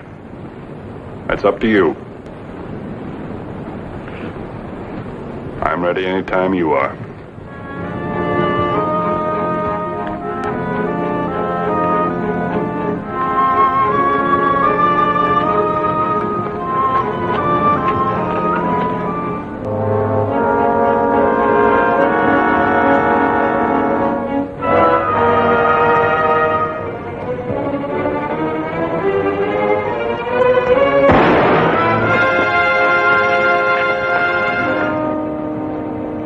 Like I won after all.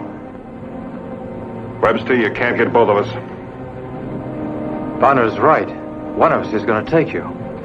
After all, you're not shooting a man in the back now. Your hand is shaking, Webster. What's wrong with your trigger finger? Getting nervous?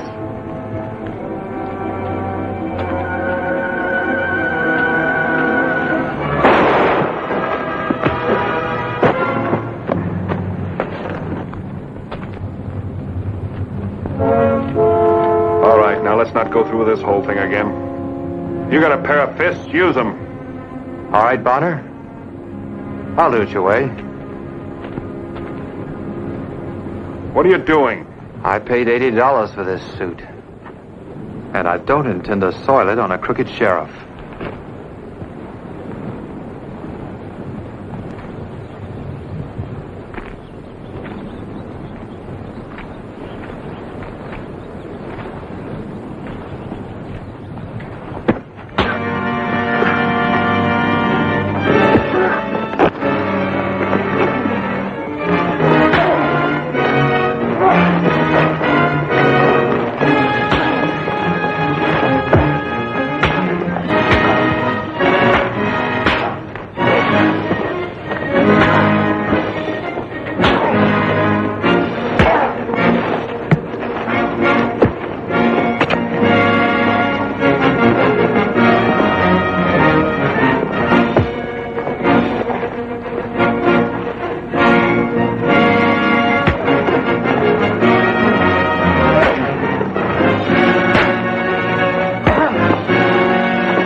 I hope you left enough of them to stand trial.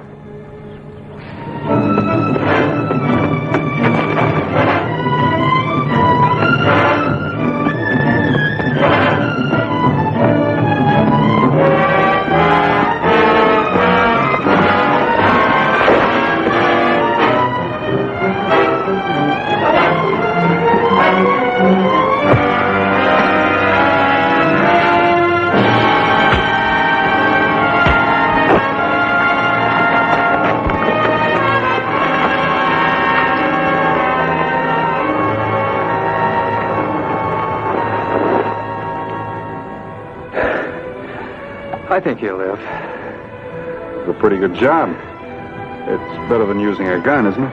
What are you trying to do? Convert me? No. It was merely an observation.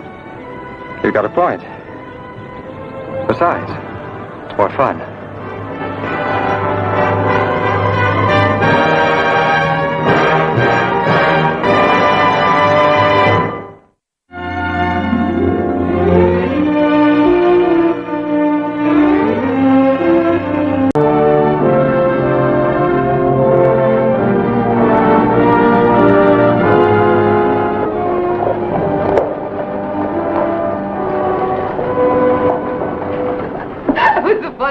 I've ever seen. He must have laid out knew what there for 5 minutes. I know. 2 black eyes, didn't know who threw him out. He must have been out there for high. That's What we were laughing about. That AP got thrown out and never knew who did it. Tending a friend's ranch while he's away is all right, but gets a little lonesome, too. So weekends you get to town, looking for a little excitement. Vern's my girl, and I aim to keep it that way. Vern's company for any man who will buy our drink. Seemed as if I didn't have to look far. Anytime, Will. Anytime at all. All right, boys. Go ahead. Go on. Take it easy, lady. That's a light trigger. You hear what the man says? Whichever one of you standing after the shooting, I'll gun down, so help me.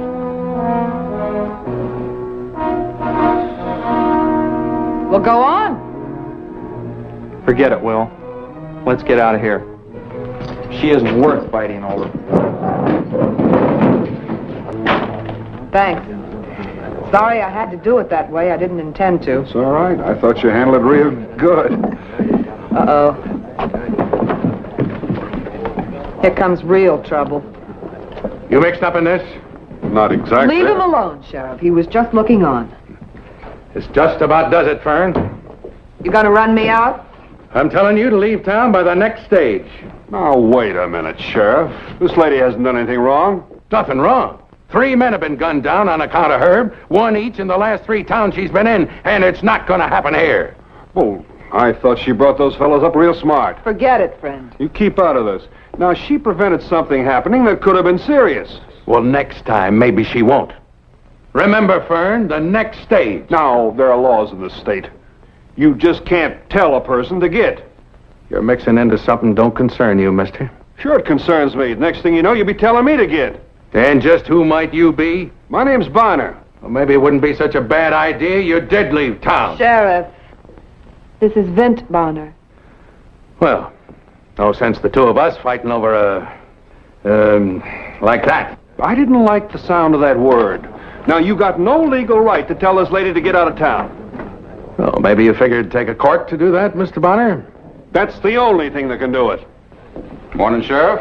Good morning, Judge. Howdy, Fern. I just heard what happened Now, here. look, you can't put me in jail. You gotta let me wait for the stage.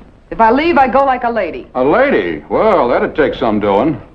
This here court's now in session. Court? What court? How do you plead, guilty or not guilty? What's the use? Now, 6 months in jail starting 2 minutes after tomorrow's stage. Now, just a gall darn second. What's she accused of? Being a vagrant. What proof you got? How long have you known Fern? About 10 minutes, but... And you think she's a lady and ought to be treated like a lady? That's exactly what I think. Well, all right. All right. If she stays, you'll be responsible for her. And somebody's got to be responsible for her. Well, there must be somebody in town who... Ain't nobody in town to side with her. Women folk been after me for weeks to rid the town of her. That's right, Judge. If you don't, there'll be a shooting. Well, look, and not if Mr. Bonner takes care of Fern. This here court now reverses itself and says that Fern Foster is in custody of Mr. Bonner for 60 days. I'm making her a lady, Mr. Bonner, by law. And if she slips, we'll hold you, too. Court's adjourned, and Lego that there bottle, Fern. You ain't paid for it. 2 glasses, bartender.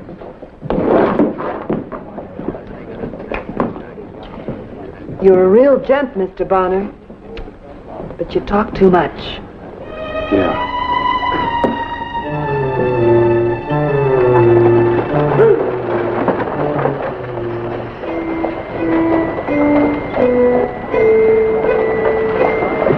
Where are we headed, Mr. Bonner? Like I told you, ranch about 6 miles out. What about the other folks out there? Maybe they'll mind some. Well, there ain't no other folk. Oh, Well, 'tisn't my idea, none of it. folks are sure going to talk themselves blue. Let 'em.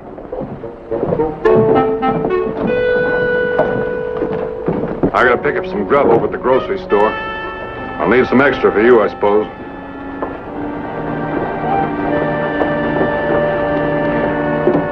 Get up.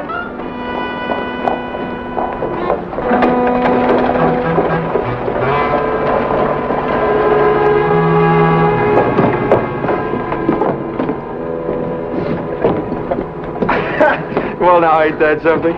Looks just like a lady, don't she? She can't be no lady. She's Fern Foster. That's kind of funny. Hold this, will you? Hey, Will, come on over here. These here's your groceries, Mr. Bonner. It's been a real pleasure holding them for you.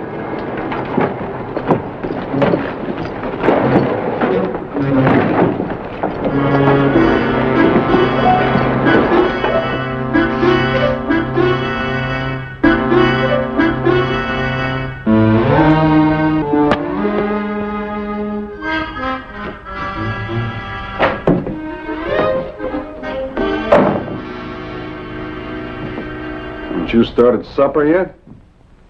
Why, Mr. Bonner, I don't know how to boil an egg. I was wondering when we were going to eat. I'm getting awful hungry.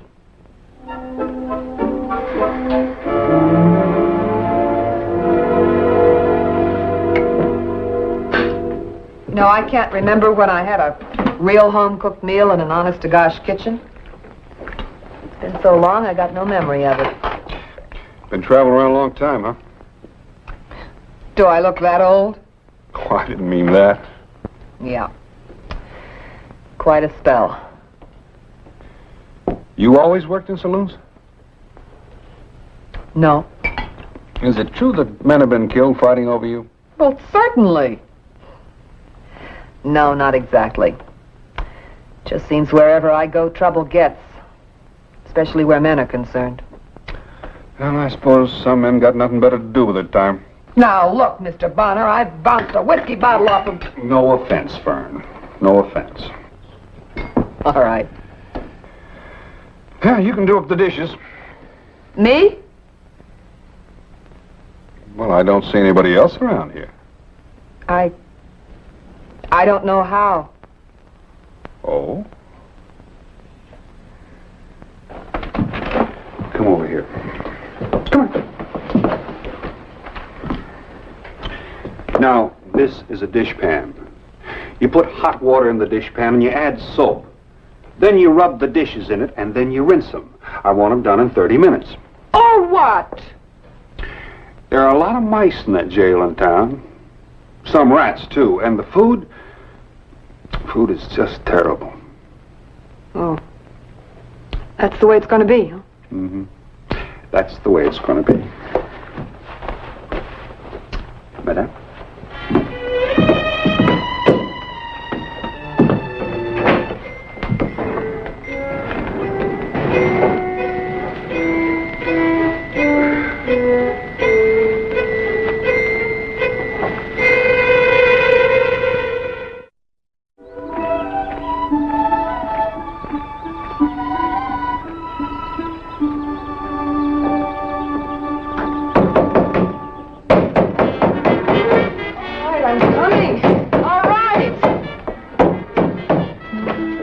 What's wrong? What are you doing? It's time for breakfast, isn't it? It isn't even light yet. The sun was up an hour ago. Get dressed. I'll give you 10 minutes. All right. All right.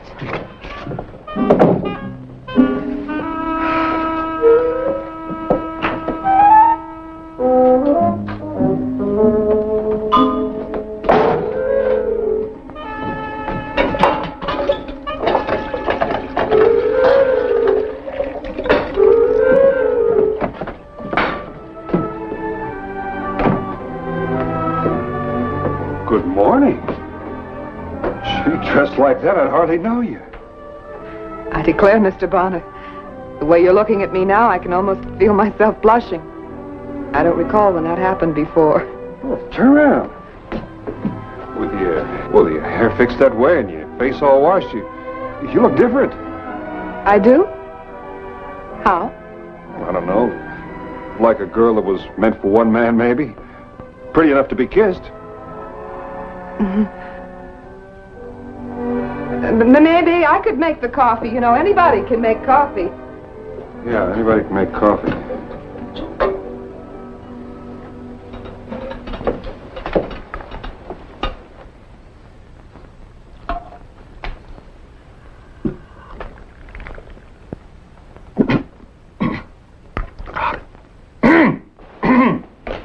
How'd you make this? Half and half. Half and half what? Half coffee and half water. My ma used to say any woman made her coffee weak was meant for a weak man. Is there something wrong, Vint? I was just wondering if the bottom was still on the pot. You don't like my coffee. Oh, it's all right. I just think I'll cut it with about a gallon of water. All right. If that's the way you like coffee. Well, some men like coffee strong enough to curl your hair, and some like it strong enough to scalp you. Me, I'm kind of in between. King used to say he liked his strong as an Injun boot. King who? King Warren. Didn't know you knew any gunfighters? I know him. He just got out of prison. 5 years. I've been wondering what he'll think about this. This? No. Me staying here. Any of his business? Uh-huh. Kind of. He's my husband.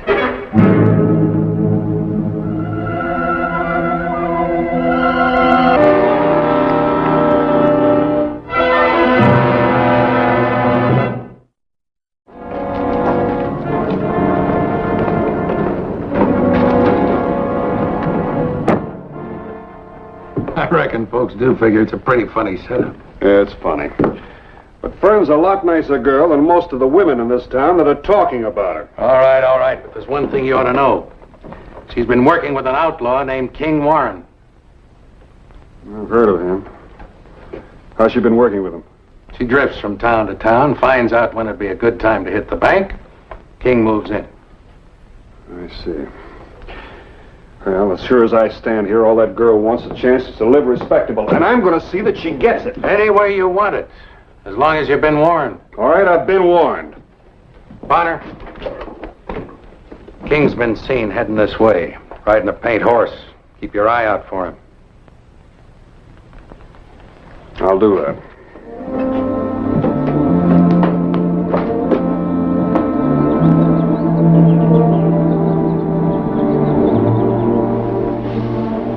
King. I told you I'd be back. It's been a long time. Has it? What's the matter? Vint Bonner, that's what's the matter. Oh, you don't understand. They were going to run me out of town. He stood up for me. He said he'd be responsible. You really expect me to believe that? It's the truth. All right, prove it then. When do I hit this bank? I can't do it, King. Please don't ask me. This is the way you waited for me? The first chance you double-crossed me? It isn't that way. Because I don't want to see you sent to prison again. Or maybe killed. It's because I love you so much. And I missed you so much. I won't tell you about the bank. All right. I'll handle it myself.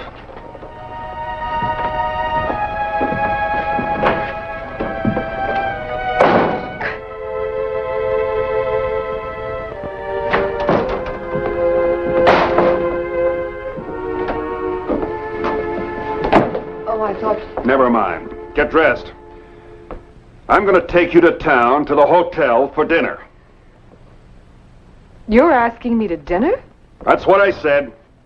But why, Vint? I'm going to prove you're as much of a lady as any female in that town, so get dressed. Go on!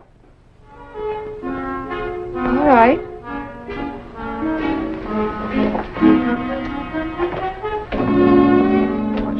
Blue-nosed. Old biddies.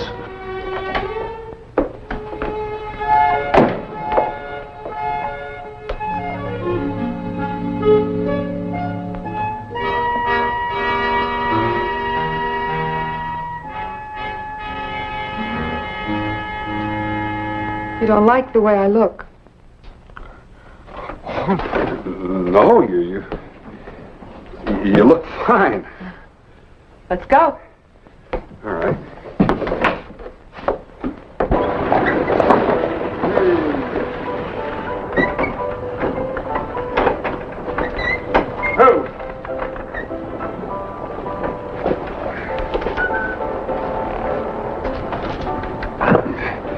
You wait in the dining room. I'll put the rig in the livery stable and be right back. Oh, gee, Vint, I don't Do know. as I say. You're as good as anybody else. Get it!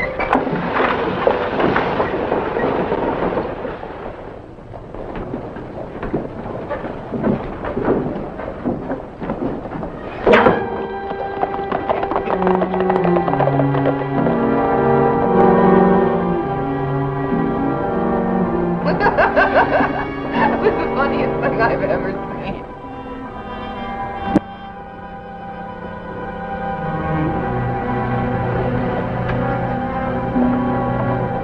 Oh, well, baby, boys, it's good to be back. Ranching isn't for me. Oh, well, look who's here. Come on, Fern. That's right, come on. Let's put a little life in this place. Come on, What do you Mr. say, Bonner, boy? have a drink with us. I said come on. Look, Mr. Bonner, I've had enough. I'd sooner be run out of town than be bored to death. So kindly move out. No, I mean it. I don't want to go back there. Miss Bonner, you put me down. Miss Bonner, you saddle-sore cowpoke, you put me down. This isn't very ladylike. Then I told you I wasn't going back to that ranch. But you didn't have to be so gall-darn rough. Why don't you just shut up? What'd you have to bust in again for, Vint? Why didn't you just let me go? I'm going to prove you're a lady if it kills me. It likely will, too. What do you mean by that? Vint, you're a wonderful man. I wouldn't want to see you hurt. Oh, so King's in town. Have you seen him? I've seen him. Vint, he'll kill you for sure. He's here because I sent for him. I used to help him rob banks. Drift into town. Find out when the bank was going to have a lot of money on hand. I'm glad you told me that, Fern, because I already knew. I told him I wasn't going to help him anymore. Said I didn't care anything about him. He doesn't love me.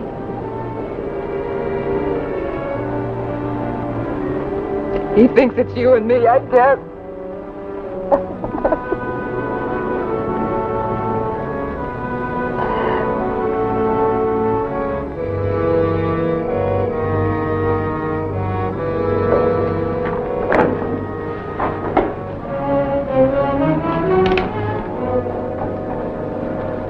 I reckon nothing but a bullet'll make you understand, Bonner.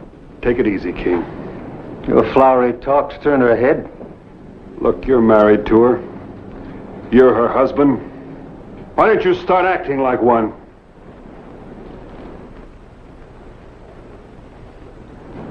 That's just what I'm going to do, Bonner. That's just what I'll do.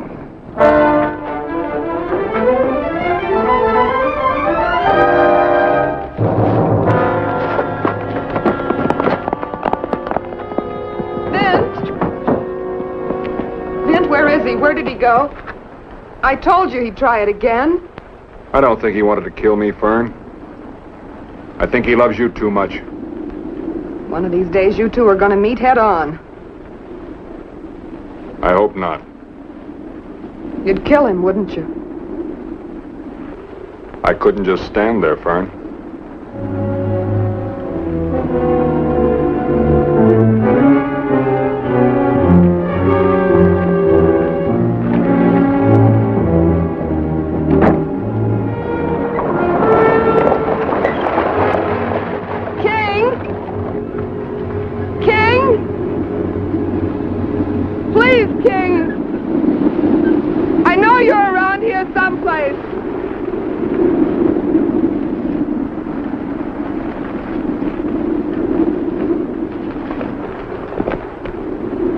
What'd you come here for? The running end is a big spread. Tomorrow they pay their help. The bank will have more than 17,000. Fern, I knew you'd see it my way. Didn't I always say we made a good team? Yeah?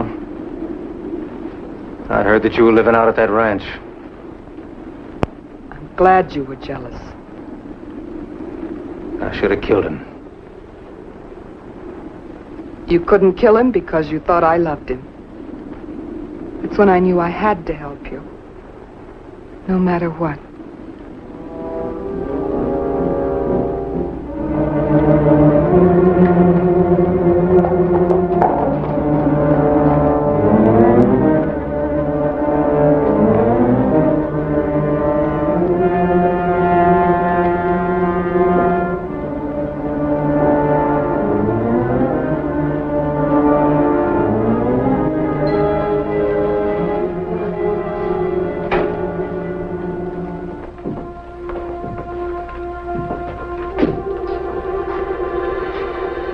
Do keep getting in my way, Mr. Bonner.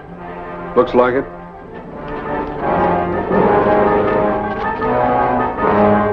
This time I'll draw him. If you're fool enough, you go ahead.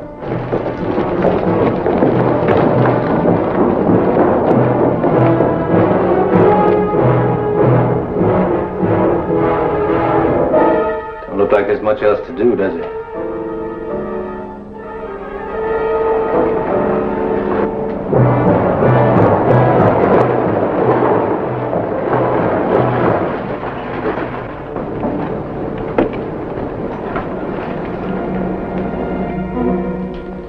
Anytime, Mr. Bonner.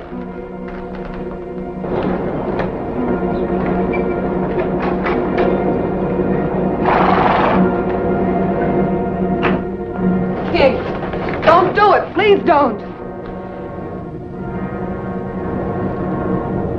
The minute you step out of this bank, you're going to be cut down. Well, I shot my way clear before. Sure. But not with your wife at your side.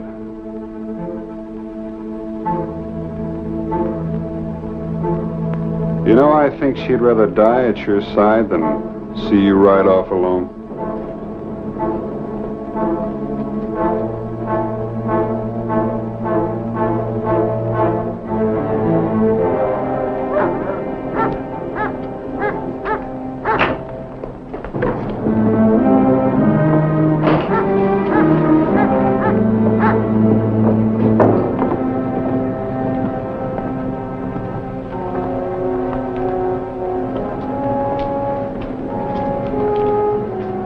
Morning, Sheriff. Good morning. I just met Fern and King in the bank. We had a little business. So I see. There's no reason for you to arrest him now. Well, I guess maybe not. We won't give you any trouble, Sheriff. That'll be just fine. Oh, folks who don't make any trouble are welcome here. You figure on staying, Fern? My husband can stay, too? No reason why he shouldn't. Oh, sure ain't. You willing to accept responsibility for King, too, Vint? Huh? You mean like I did for Fern here? It worked out real good. Well, Judge... This here court's now in session, Judge, and we're going... I've got plenty of respect for the law, Rodney. But the less I have to do with it for a while anyway, the better.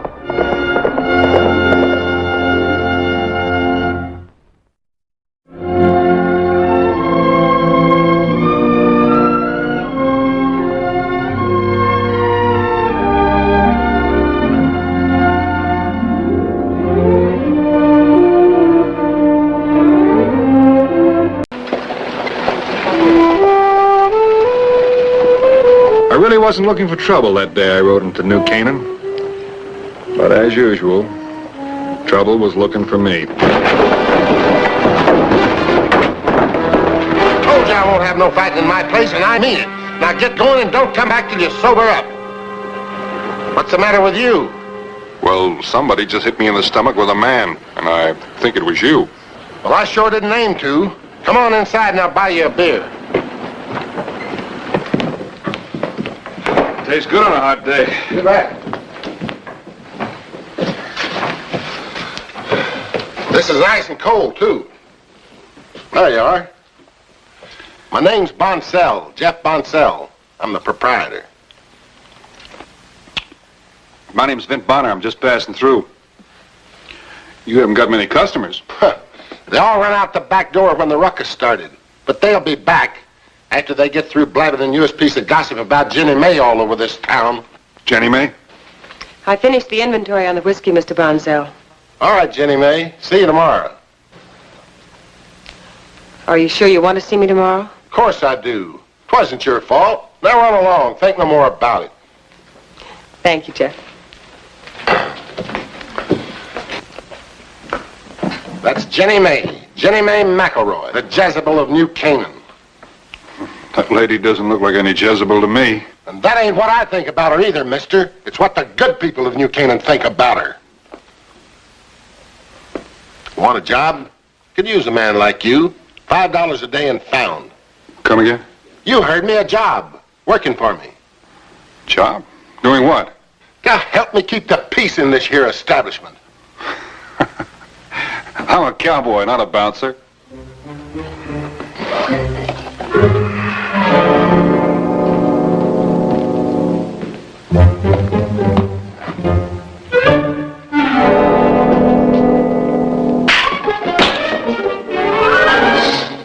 You're a bouncer, all right.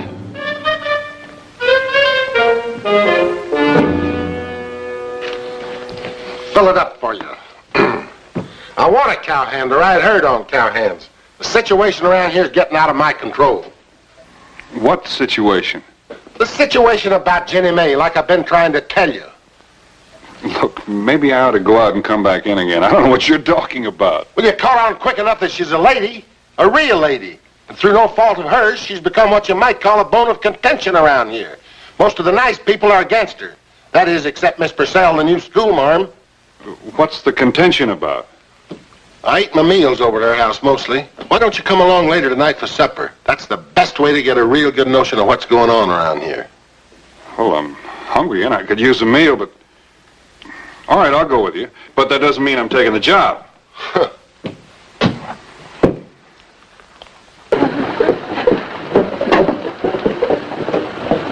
Something's just got to be done about her. Look at her walking along carefree. And her husband dead in a gunfight only 2 years. It's bad enough working in a saloon. And her the mother of young children. But she's nothing but trouble where the young men of this town are concerned. She's not fit to be a mother. Good afternoon, ladies. I couldn't help but overhear your remarks about Mrs. McElroy.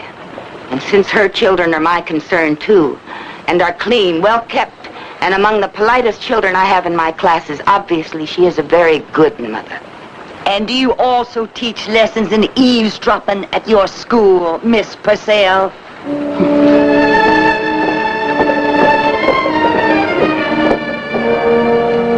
Well, I don't really know how this thing got started, Mr. Bonner.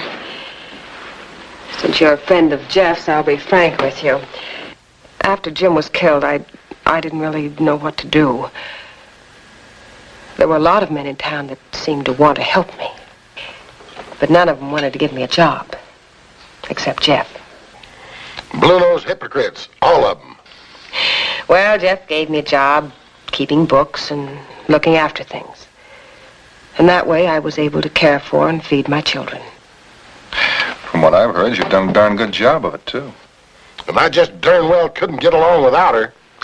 Oh, I would have taken a respectable job, Mr. Bonner. If there'd been one. It's no offense to you. But I can't live and raise my children on the basis of what other people think I should do and the way they want me to act. Besides, I didn't really have much choice in the matter. Good evening, Mr. Bonsell. May we come in, Mama? Of course, dear. Mr. Bonner, this is Bruce and Gordon and Betty Sue. Hi, Mr. Bonner. Hi, Mr. Bonner. Hello, Mr. Bonner. Hello there. Dorothy noticed that on your face. I told you she'd notice. It's soap and rice powder to cover up his black eye. Oh, no, not fighting again. I had to. Jamie Goodhue said a bad thing. I heard him. He said we were unfortunate children and more to be pitied than scorned. That's when Gordon hit him. Right on the nose. And Jamie Goodhue's 10 years old. Why are we more to be pitied than scorned, Mama? You're not. But you still mustn't go around fighting all the time. Jamie said 2 men were fighting about you in Mr. Bonsell's saloon. Today. Well, that isn't so. There was a fight, all right, but your mama had nothing to do with it. Now listen, you remember what I've told you. Don't listen to gossip. We can't go around all the time with our fingers in our ears. Well, I know that, but you don't have to believe it, do you? I don't. That's why I hit him. Well, look, you children run on, get all washed up for dinner and everything. Now, go on. Is Mr. Bonner staying for supper? I certainly am, young lady. You run along now. Go on.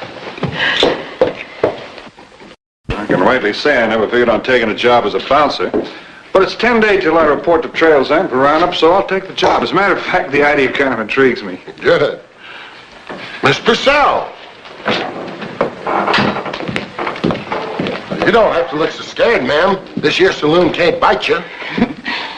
I'd like to speak to you, Mr. Bonsell. Well, that's all right. This is my friend, Vent Bonner. Why don't you come over here and sit down? Tell us about it.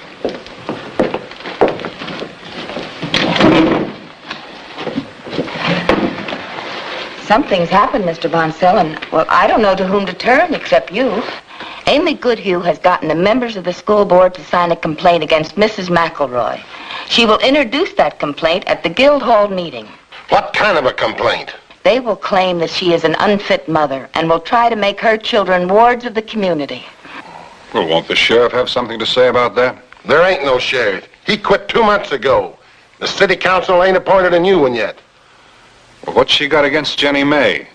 Just because Gordon got in a fight with her kid? Well, it probably didn't help none that he knocked 2 of the little polecat's teeth out, but that ain't it. Them 2 old hens have been sharpening their claws for a long time. I'm afraid so. They also plan to give me notice that my services are no longer required. They can't do that. Oh, yes, they can.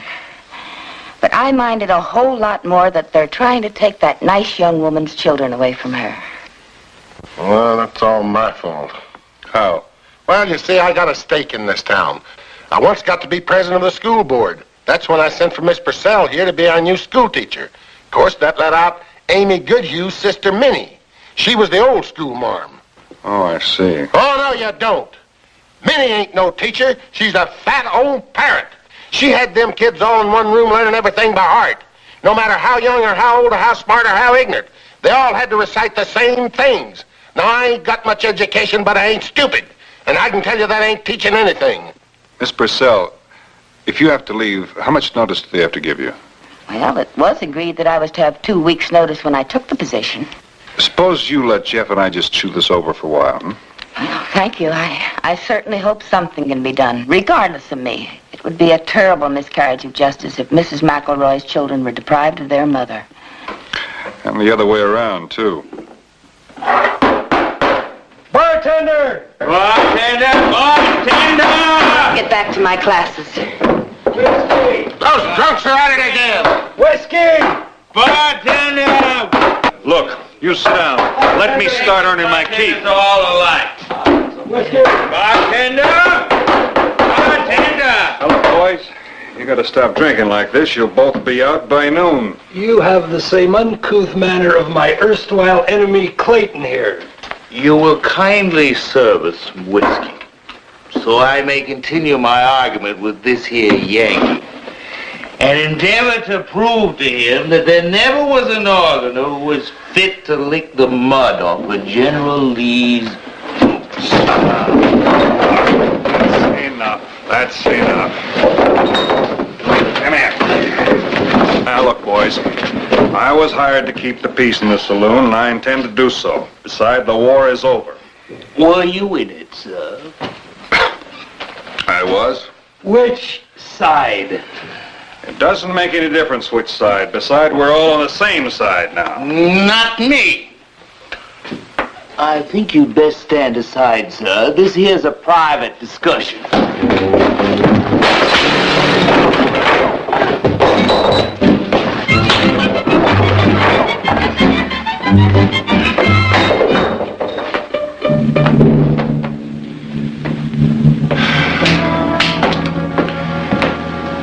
Now, we gotta think of something.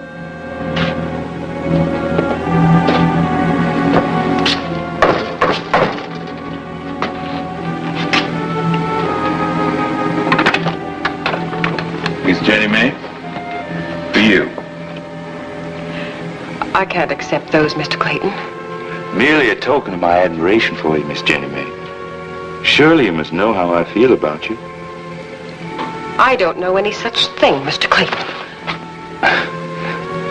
I thought I'd like the pleasure of your company at dinner, ma'am. I'm having dinner with my children. Oh, can't they have dinner without you this one time? Get out of here, Mr. Clayton. And don't ever come back, you drunken secessionist. I warned you to stay away from me. And I warned you to stay away from her.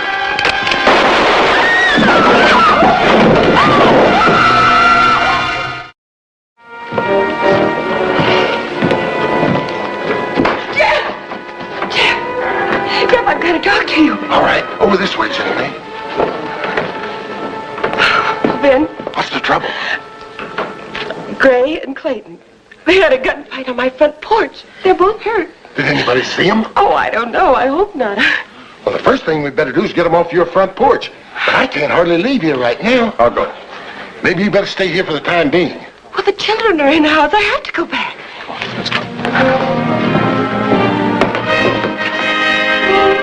Uh-oh, looks like we're too late. Yes. You better go around back. Come in the rear. All right. We'll get him to a doctor, Mayor. One is hurt pretty bad. Take him away, boys. Well, at least we can get that woman out here and find out what happened. Seems to me pretty plain what's happened. Who's that? My name's Vint Bonner. What do you know about this? Nothing. Except those two been drinking and quarreling ever since I got to town. What are you doing here? I heard there'd been some trouble. I'm a friend of Mrs. McElroy's. Appears to me she makes friends mighty easy for a respectable barmaid. Appears to me you better watch your tongue or you'll lose some teeth. Now, just a minute, Bonner. I know about you. We don't want any trouble from you.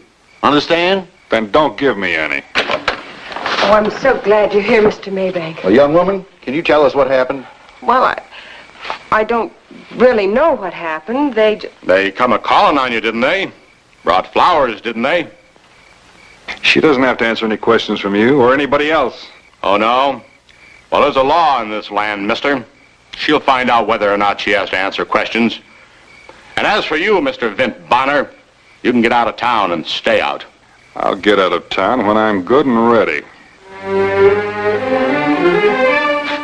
Come on, Maybank.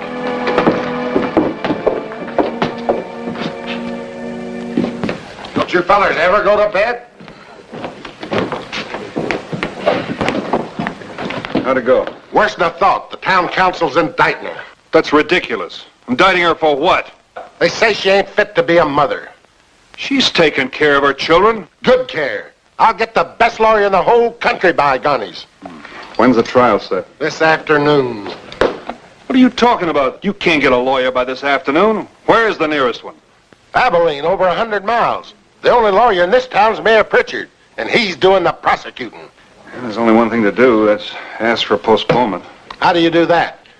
Well, you step up to the judge and you say, Your Honor, the defendant would like to request a postponement so she can have time to get herself a lawyer. That's her constitutional right. Well, you talk as good as any lawyer I ever heard. Why don't you be her lawyer? 'Cause I'm not a lawyer, that's why. Well, how come you know so much about law if you ain't a lawyer? I worked for the U.S. Marshal a couple of times, and I've been in court a couple of times, but it doesn't make me a lawyer or anything near one. Okay, don't get mad. But you'll have to be the one that asked the judge for that, whatever you call it. I'd never remember to say Your Honor and all that. I'd probably get mad and bust him in the nose. You can't bust the judge in the nose. Who can't? Look, when he's up on that bench, he's got the whole United States government backing him up. Seems a little one-sided to me. Well, it can be sometimes, but that's the way it is.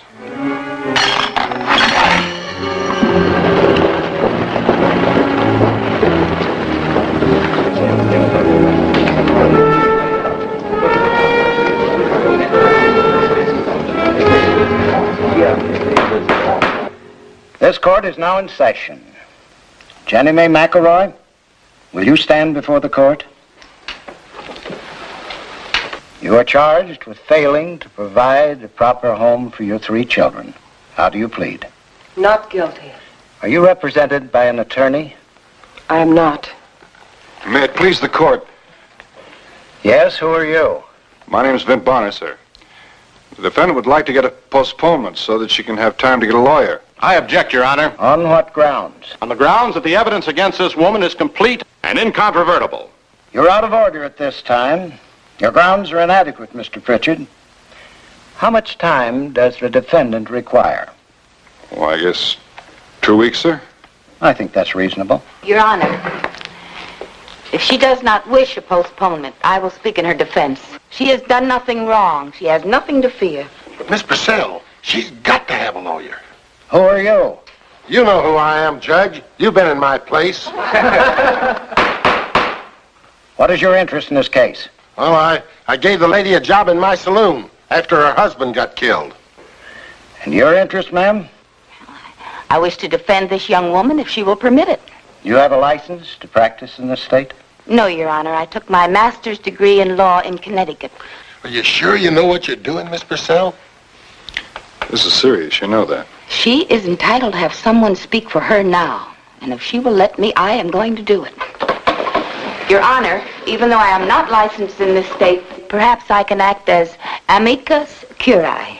As friend of the court. I think that's possible. Mrs. McElroy, will you allow Miss Purcell to act in your behalf? You know you can't afford to make a mistake, or else you'll lose those 3 kids.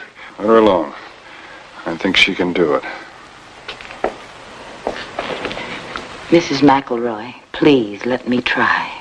I know your children, and I know you, and I honestly feel I can defend you as well as anyone.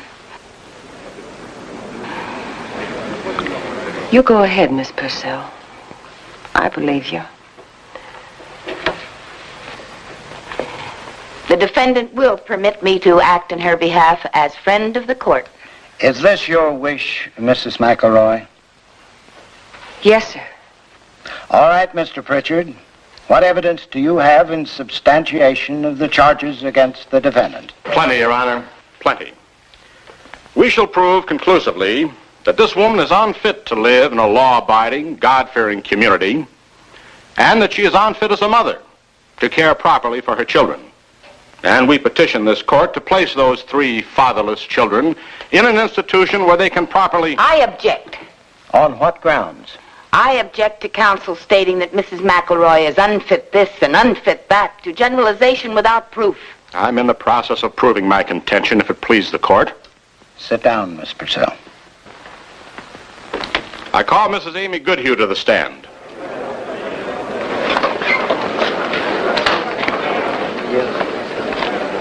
Raise your right hand.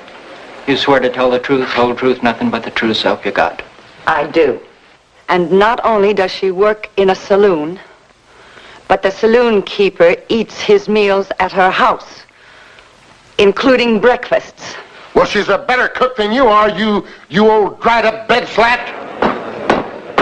It was about 8:30 last night.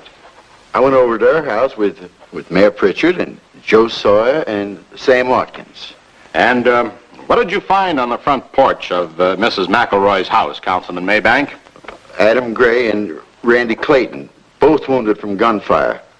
One seriously. Did you ask Mrs. McElroy to explain their presence there? Yes, sir, I did. She claimed she didn't know anything about it. Said she had nothing to do with it. But one of them must have come a-courting. Or something. I object, Your Honor. How does he know what they were there for? Sustained. That's all, Your Honor. You may step down. If a couple of stray coyotes got into a fight in your front yard and killed themselves, that wouldn't prove that you raised coyotes. Look, I don't know anything about the study of law, but I know there's not a grain of truth in anything these people claim. Will you kindly let the defendant's counsel defend her? From where I sit, Mrs. McElroy is a fine young woman, and she has 3 fine young children. Calling her guilty is the same as calling me a liar. Are you threatening the jury, Mr. Bonner? No, sir, but I certainly wouldn't like being called a liar. Your Honor, I would like to proceed now with my defense. If I hear one more peep out of either one of you, I'll hold you in contempt. As Mr. Bonner said, none of the slander against Mrs. McElroy has been proved. Oh, but something else has. The institution of motherhood has been held up to contumely and scorn. The claim has been made that Mrs. McElroy is not a proper person or a proper mother. She is a widow. There are many such. Is this a crime that places a woman beyond the pale of Christian charity? What is she guilty of? Bringing 3 fine children into the world, maintaining them by her own industry, with no expense to the community, although it was necessary that she work in your local saloon to do so, not being able to find other employment.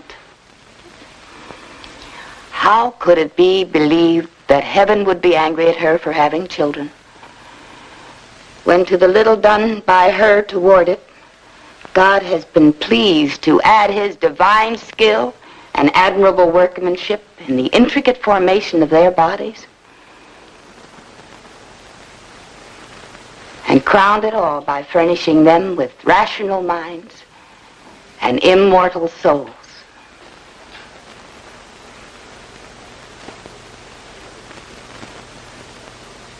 Such laws as you invoke against her are cruel laws. They're unjust and unfair to nature and to every woman everywhere. Marriage laws were made for the protection of women and children. Does this protection cease when a wife becomes a widow?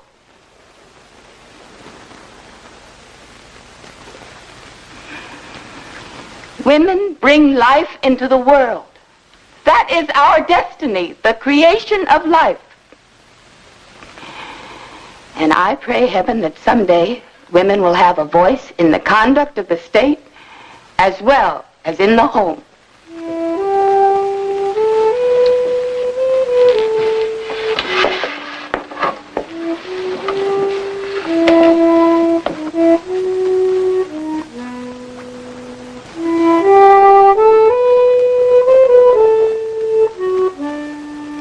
I think you will make an excellent teacher, Miss Purcell. We need your kind of spirit. And the children you teach will be fortunate to have known you. Inasmuch as the prosecution failed to present any proof of any of the allegations, I instruct you to bring in a verdict of not guilty.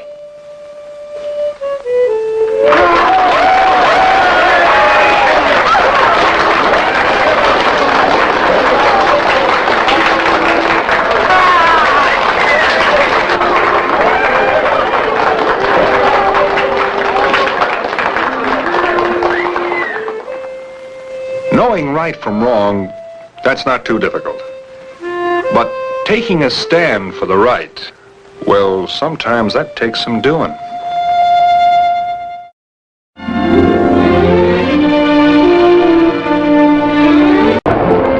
Burning Springs was kind of a refuge for me. It was a quiet little town in the valley. Jeb Lacey, an old friend of mine, had a booming mercantile business there. Also did double duty as town banker. He always had a job for me when I wanted one. There you are, Zeke. They're all yours. Hi, Vint. I'll be with you in a minute. No hurry, Miss Lacey. That'll be $2 each. Can I give you a hand with those, Zeke? I can handle it. That Zeke's a little scrawny, but he's a good citizen. A little scrawny. Well, how'd you go today? Everything's smooth, no trouble. Good job, as usual. Now, what's on the slate for tomorrow? I got a pouch of $3,000 going up to Oroville in the morning. I'll be here at 6. Vint, you're looking a little peaked. Maybe you better make that 7. I haven't stayed in bed till 7 since I was a yearling, Mr. Lacey. Look, I'm the boss around here. It's an order. 7 o'clock it is. See you then. You're the boss.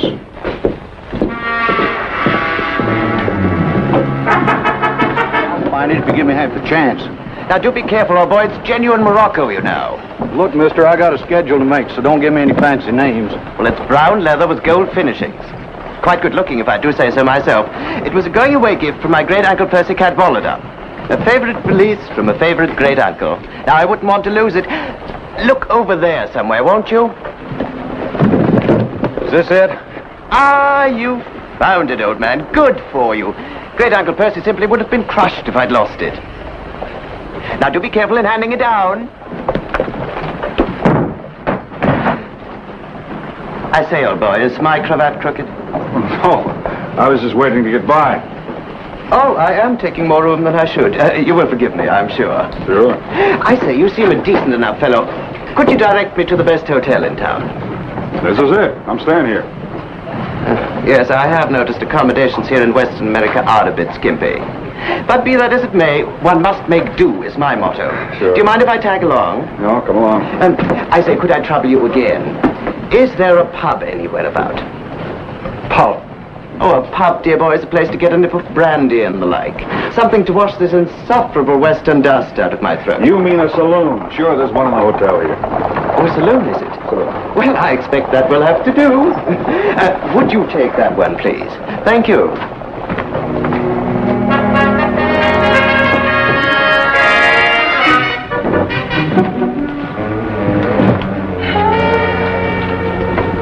I say you've been terribly kind, Mr. Bonner, Vint Bonner. Oh, my name is Archibald Jarrett, the third. The pleasure's distinctly mine, Mr. Bonner. Joe, I get any mail? I say, isn't it a smashing coincidence, Mr. Bonner? I have a Vint in my own family. Oh? It's a second or third cousin on my Aunt Desiree's side. Or is it on my great-uncle Percy's? Well, stunning fellow anyway. Wouldn't it be funny if we were related? That would be funny. Joe! Joe! This man wants a room.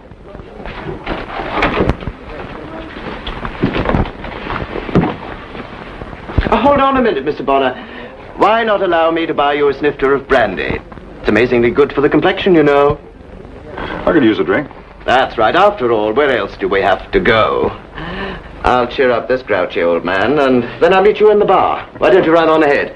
Now, where do you want me to sign this little book? Thank you.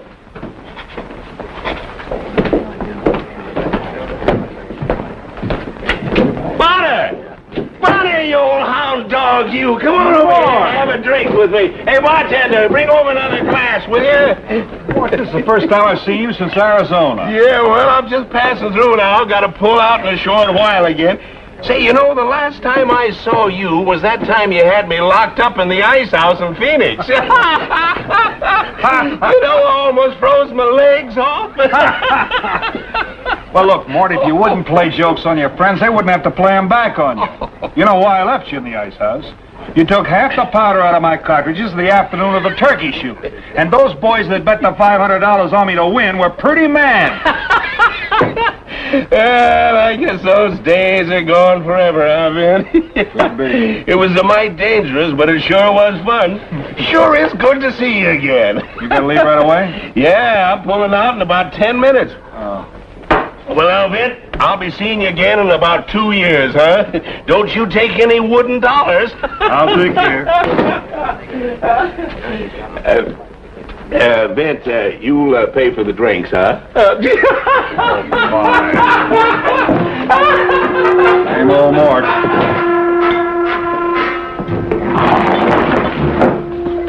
Fascinating. Such dexterity. But forgive me, Mr. Bonner, I've changed the subject, momentarily taken with a bit of your local color. As I remember, we were talking about me. Now, before we go on, may I make one humble request? Go right ahead. Please, don't call me a writer. The proper term is journalist. You see, I'm in your country on an assignment for several British journals, doing a series of articles on the American West's common cowboy. Common cowboy? Well, I'm amazed you chose this section. Nothing very exciting happens around here. Oh, but that's where you're wrong. You see, a true journalist always finds something to write about. Why did you come to Burning Springs? Oh, I hate to admit it, Mr. Bonner. It was the name that intrigued me. Burning Springs. You know, I can't wait to see them. Matter of fact, I'd like to see them myself. How about another? I can take a short one. Bartender, 2 of the same. You know, this colonial brandy is amazingly good. Pretty good. I'm afraid I've been frightfully selfish, old boy. My great-uncle Percy, may he rest in peace, tried admirably to break me of the habit of always talking about myself. Looks like I've gone and done it again. Tell me, Mr. Bonner, what sort of work do you do? Oh, nothing much. I ride for Lacey's Mercantile. I deliver money. Oh, sounds terribly exciting. Matter of fact, it's kind of dull, but I like it. Oh, you're being terribly modest. How about my riding one trip with you on your job? For research, it would make smashingly good reading. Wouldn't do any harm. Can you ride? Oh, now you're joking, old boy. I was equestrian leader at my prep school for 2 years running. Where I come from, that's a jolly good job of work. All right, tomorrow. That too soon? Oh, perfect.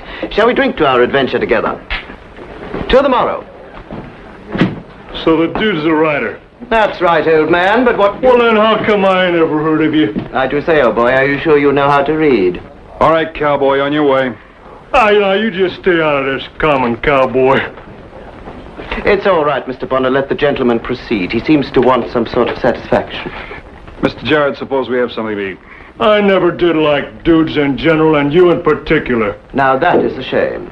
Do you know, sir, you are uncouth. Oh, I ain't cool. I'm as cool as you are.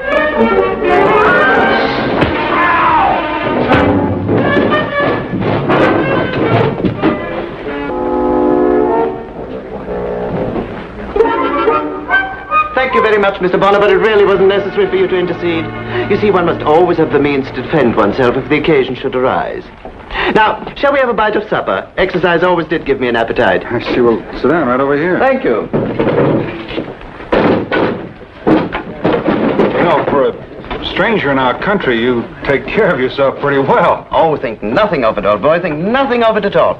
Now, what's on the menu for tonight? Buffalo steaks, I think. Oh, by Jove, great Uncle Percy would have loved that. Buffalo steak. What are you doing? Oh, taking notes, of course. I don't want to forget a thing. I have a wretched memory. Buffalo steaks. By Jove, what luck.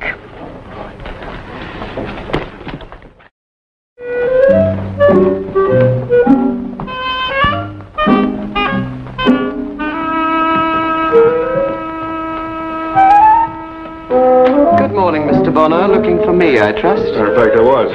Shall we go? Sure.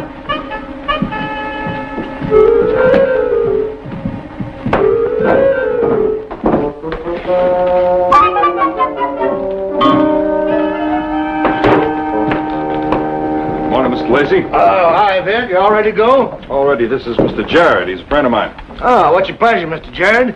Chewing tobacco? Oh, no, I'm afraid not. Mr. Jarrett is a writer, a journalist from England. He's doing some research on the West. I told him I was taking some money to Arlville today. Vince's been kind enough to let me come along. If it's all right with you, Mr. Lacey. Well, I guess so. There's over $3,000 in this pouch. Little company might come in handy. $3,000 seems a frightful sum to leave lying about. That's why I'm sending it up to Orville. They got a good, strong bank up there. And with Vint taking it, I know it'll get there. You have a wonderful faith in human nature, Mr. Lacey. I must remember that. Let's move. $3,000. Harlan? Got my horse?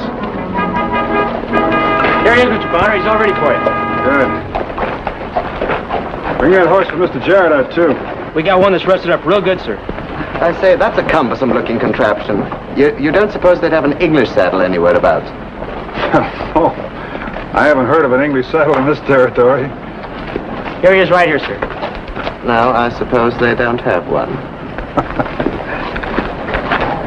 Do you suppose you could give me a leg up English style? Let's try anything once. How do you go about it?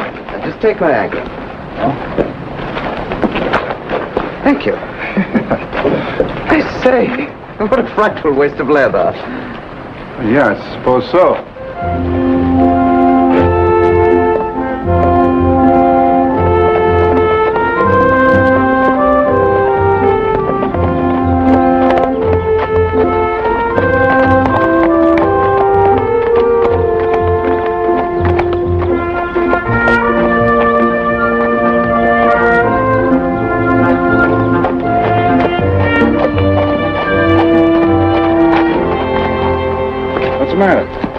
I do believe we're being followed. Well, there's a bend up ahead. Straight stretch afterwards. We'll lose them there. Do you suppose they could be after the money? We aren't going to wait around and ask them. Come on.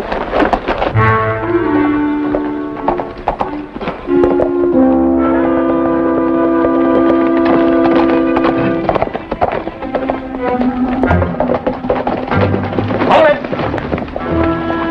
If I was you, I'd look around before I get any ID. If you behave yourself, there'll be no need for guns. Now, unbuckle that belt real easy and let it drop.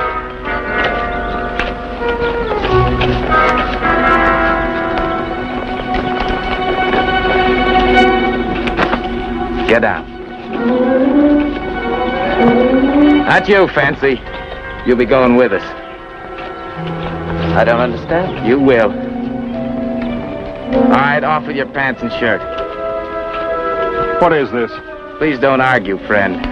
It's not courtesy in front of guests. Hurry it up.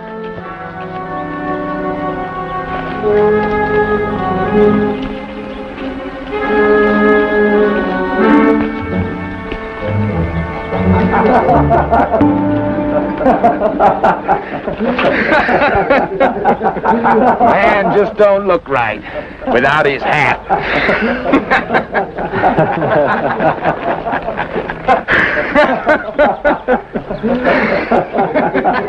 All right, bring Fancy over here.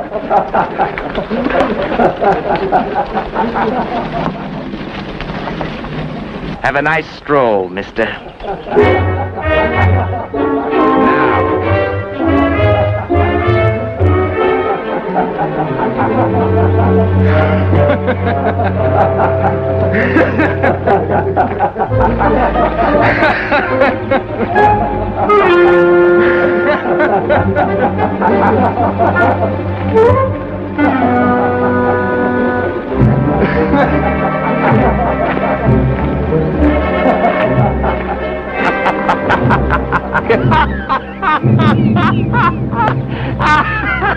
This is the biggest joke of the century. I can just see him walking into town, the underwear kid, wearing boots and hat and long johns. I'd say your plan has been a smashing success. A smashing success.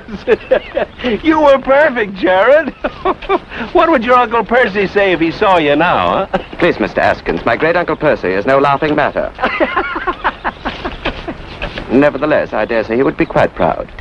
What about the money, boss? Oh, we take it back. I'd hate to be a wet blanket and all that, old man. But despite the fact that you're an old friend of Vint Bonner's, he's going to be very happy if he can tear you to pieces. Thank you for the warning, Jared. But you know, I couldn't have pulled this off without your help. I wouldn't be surprised if he was saving a few licks for the English. Well, come on, fellas, we better get back to town.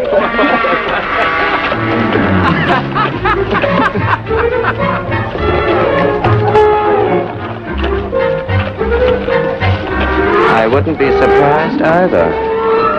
How about it, Jim? All there? Oh, it seems to be. But now, what is all this nonsense, and where's Vin? Well, you see, Vint and me are old friends. We used to work the range together, and we sort of got in the habit of working a practical joke on each other now and then. And you, Jared, were you in on this too? Oh, I wouldn't have missed it at any cost. It was a beautiful, delightful scheme. I do believe it has classic possibilities. You know, Jared and I arranged the whole thing. I saw Vince's horse over at the stable. Now how's he going to get back? He should be walking in at any moment. Yeah, in his underwear. Oh, no. Oh,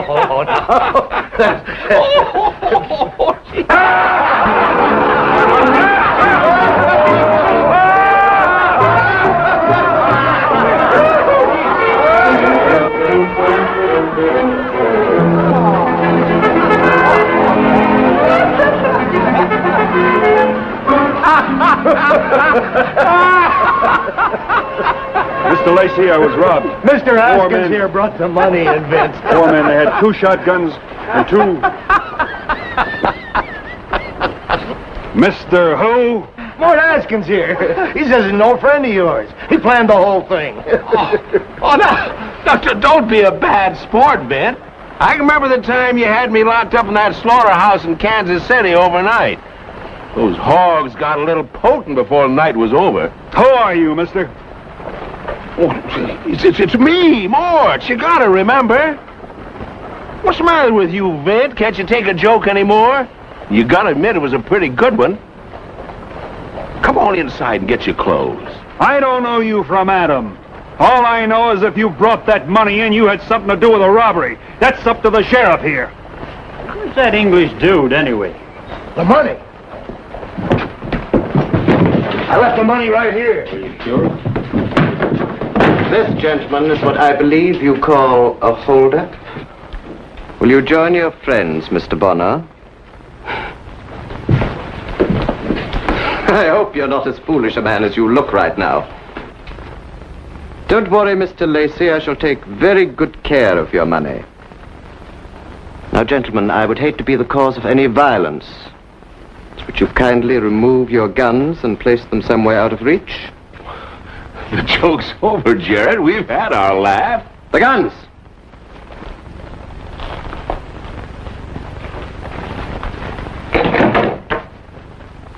What a warped sense of humor you have, Mr. Askins.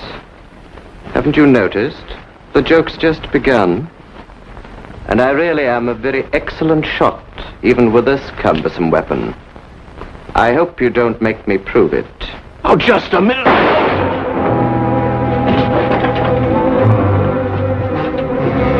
This time, I only took a tuck in your arm. Now, a word of warning to all of you, my friends. I'm no amateur at this sort of thing. My great-uncle Percy taught me the trade quite well.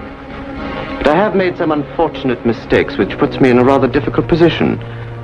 You see, I have 2 previous convictions in Virginia and 1 in a forlorn place called Boston. I have no intention of getting another. As I understand, they're quite strict here in America with the 4th offender. Isn't that right, Sheriff?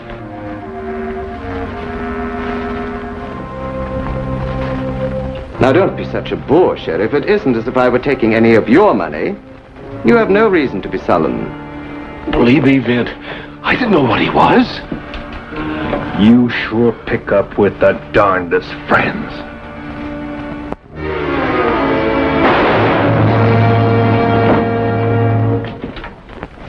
That is a shame. And I thought he was such a good judge of human nature. And to shoot him with his own gun.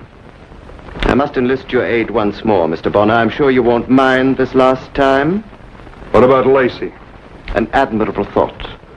He is not that badly hurt that he couldn't wait a moment while I make an appropriate exit. Would you kindly incapacitate our friends? You must admit it would save further unpleasantries. I do so detest bloodletting. Would you gentlemen mind standing back to back?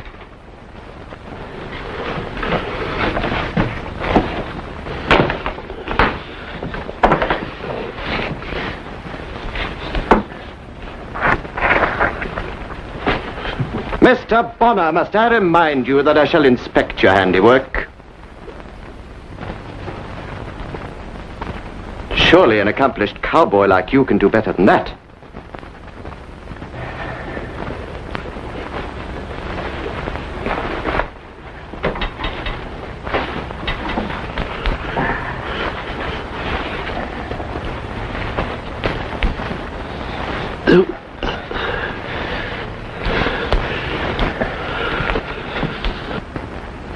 That's better. Mr. Askins, I noticed today that your horse seems to be stronger than mine. I'm sure you won't mind the trade. How far do you think you'll get? Mexico, Canada, China, the South Seas. Possibilities are infinite when one has money.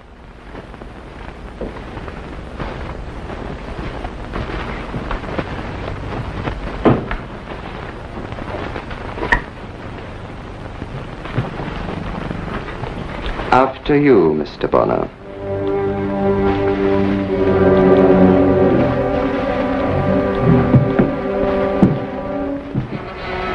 And remember, this gun will be trained on you every moment.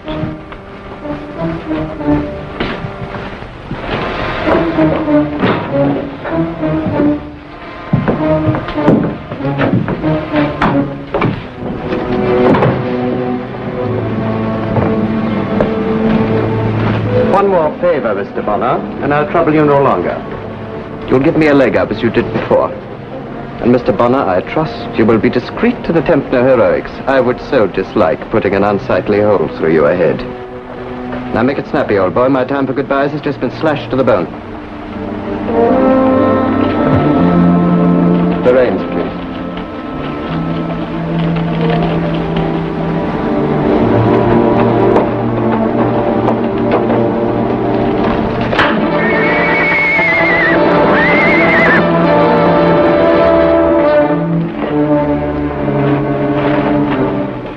How much do you suppose he could get? Well, after all, he did commit the robbery.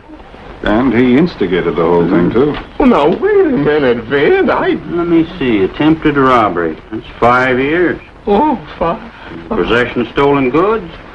Another 2 years, maybe. 7. That's 7. Harboring a known fugitive. 3 more years. 10 years? Could amount to a tidy sum. No, you look here, Sheriff. You listen to me. I don't know. I never had it. This fellow, I never... Have you no consideration at all? After all, we were caught rather red-handed, as the saying goes. You stay out of this! I find it hard to believe that he's the criminal type. Some men start late in life, you know. I still got to hold him till a circuit judge gets here next month. Mama, Vince, you can't leave me alone in this jail. See what you mean. True criminal face, and the temper to match. Yeah, well, don't worry. We know how to take care of his kind. I say, Sheriff, is there any way I can get some peace and quiet in here? Do you think your Uncle Percy will bail you out? You couldn't very well do that, old boy. Dead, you know. Hanged him 8 years ago in London for murder. Messy old man. Always used the razor. Oh, well. Well, Mort. Goodbye. One of my favorite people, Lemuel Shepard, M.D., patched up 2 big holes for me once. One of them a bullet hole in my right leg, and the other in my philosophy of life.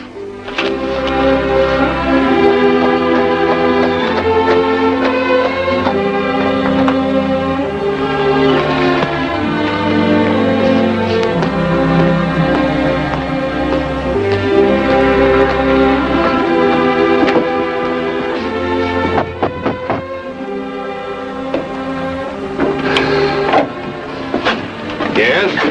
Doc Shepard? Why, Vince.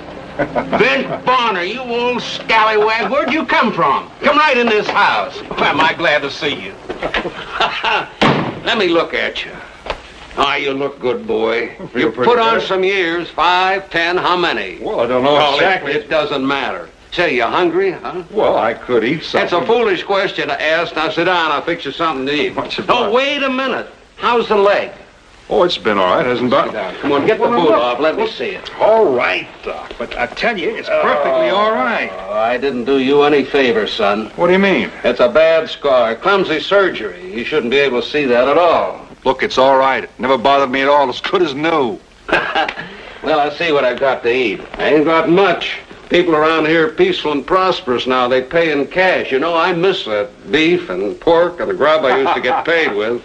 Well, I'll see what I can rustle up, son.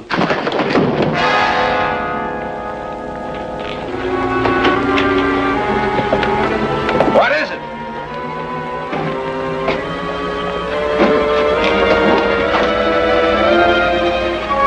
Who is this? I don't know. It's the boy, Vint. He's had a terrible beating. Someone just drop him here? Wait, Ben. I'll need your help. I got to get him inside. He might be hurt bad. If anything's broken, I don't want to compound it. It's a wonder he's still alive. Couldn't he have fallen down a bank or off a cliff or a horse or something? Ben, I've been treating kids for accidents like that for 30 years. No, siree. This boy was beaten. What kind of person would beat a boy like this? I don't know.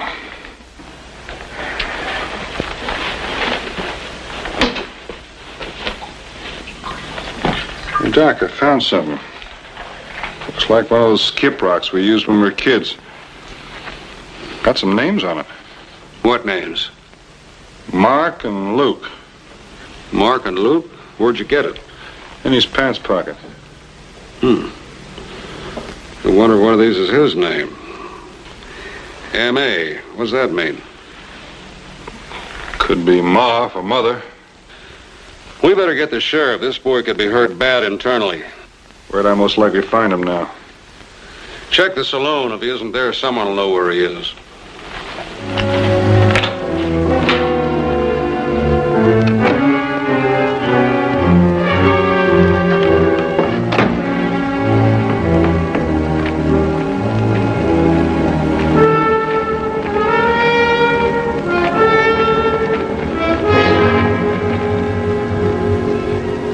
How about it, Mayor? Nope. I'm pretty sure he doesn't belong to anybody in this town, and I know everyone hereabouts. Sure looks like he took a terrible beating. That he did. I don't think anyone around here could have done it. We've had a real quiet town for the last few years. Vint, you better get some rest. I'll stay up and watch the boy. I'll do that. Tomorrow morning, I'm going to do some tracking.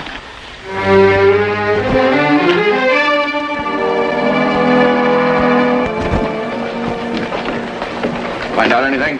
Not much. Few hoof prints. Anyone recognize the boy? No. Like I said, he's not from hereabouts. I see. Any change in him? He's got his eyes open. You mean he's conscious? Well, I wouldn't say that. He just stares, almost as though he's in a coma. I see. Let's have another look at him. Mayor, have you got any idea when your sheriff will be back? Couldn't be before 3 days, maybe a week. I see. See you later. Be home if you need me. Good. He's coming out of it. Are you Mark? Are you Luke? Where's your ma?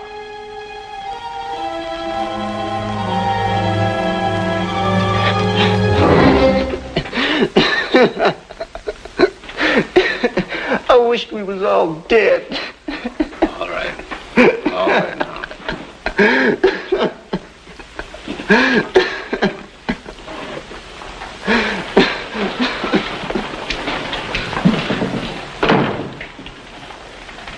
Poor kid.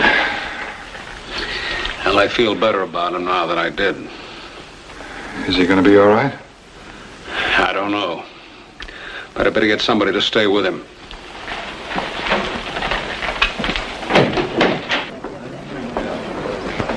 How is he, Doc? He's better. He'll be all right. Could he tell you anything? We didn't try to talk to him much, but we will. We'll find out.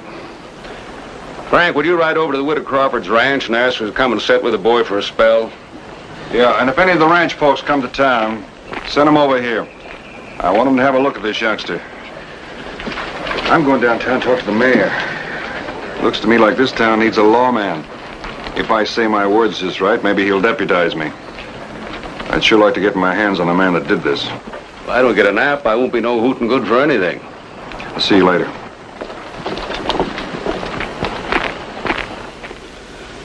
It ain't like you to go off half-cocked. Look, Lem, I know I'm not the smartest man in the world, and this is probably none of my business. But every time I look at that boy in there, my stomach turns over. You haven't got any law around here, so I'm going to do something about it. I wouldn't sleep right if I didn't try. Yeah, but...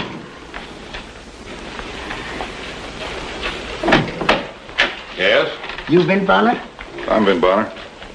I'm Eli Edwards. I do some mining. I hear you have a boy here all beat up and hurt. You heard right. He's going to be all right? Probably, but it'll take a long time. He took an awful walloping. You know anything about it? No, but I've seen a real strange rig. Real strange. Where? Oh, about 6 miles out by Crickeshaw Creek Ford. Looked like a hearse instead of a wagon. What makes you think it had anything to do with the boy? Oh, I don't know. It was a real strange rig. I thought I heard a voice, too, singing hymn-like music. Then it stopped. I got kind of curious. So after I ate, it was dark, except for the moonlight. I thought I'd stretch my leg a bit. So I walked over toward the camp, and I got a little close. I couldn't see nobody around. You know, my eyes are not so good. So I got a little closer. And I could see some writing on the wagon. It said, vengeance is mine, saith the Lord.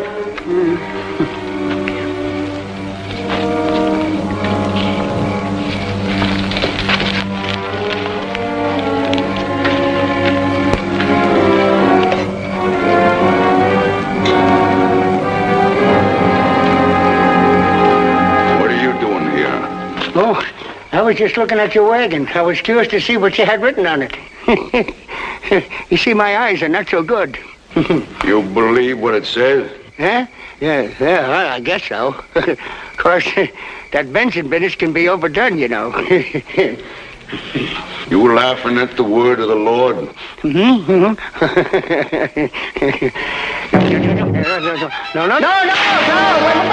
No. Come easy.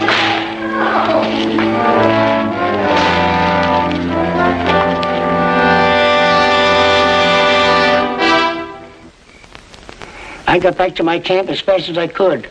If he'd have hit me with that whip of his, he'd have cut me half in two. I don't mind telling you, I ain't never been so scared in all my life. He must have got out in the middle of the night. 'Cause the next morning, I looked around. Did you see anything? Yes, I saw a grave. Fresh dug. Say, Doc, what would you say he was beaten with? How do you mean? I mean, a stick or a fist? Oh, I see what you're driving at. I'd say it was something heavy, soft on the outside that wouldn't scratch or cut. Like maybe the leather-wrapped handle of a bullwhip? The leather-wrapped handle of a bullwhip. Yeah, that'll do it.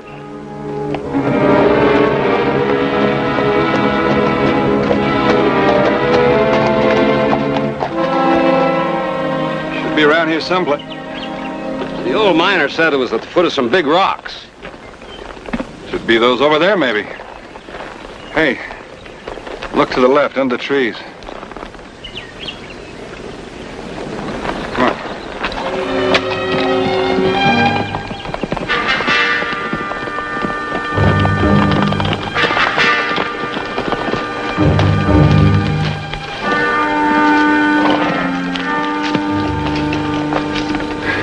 Well, there's the other name, Doc.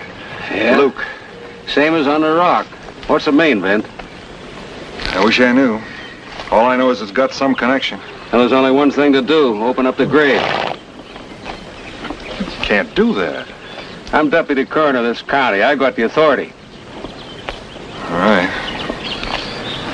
Looks like we'll have to use our hands. See if we can find a couple of sharp sticks.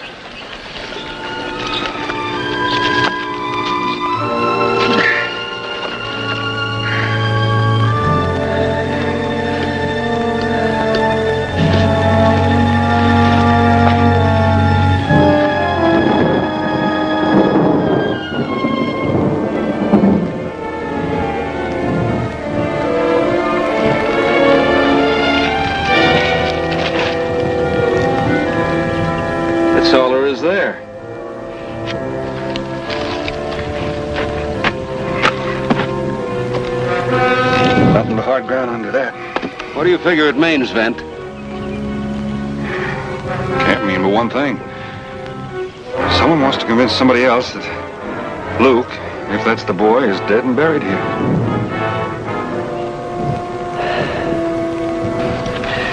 Wish I could go with you, Vint, but I better get back to that boy. Now, you be careful.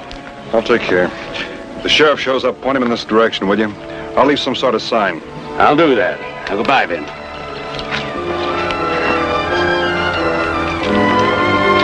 None of this made much sense.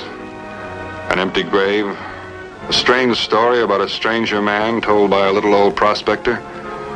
One thing I did know. The young boy had been beaten half to death.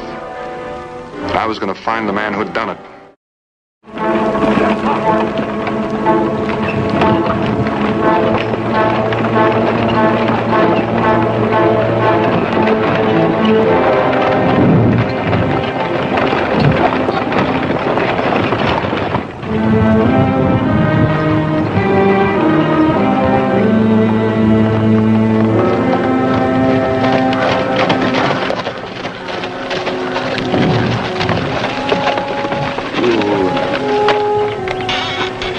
Get the water off the back of the wagon, woman.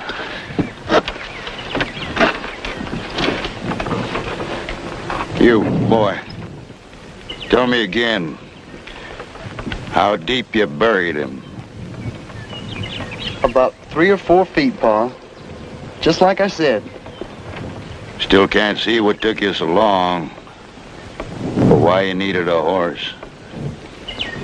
The ground was real hard, Pa. It was too heavy to carry far. And the Lord commanded Abraham to bring as a living sacrifice his own son.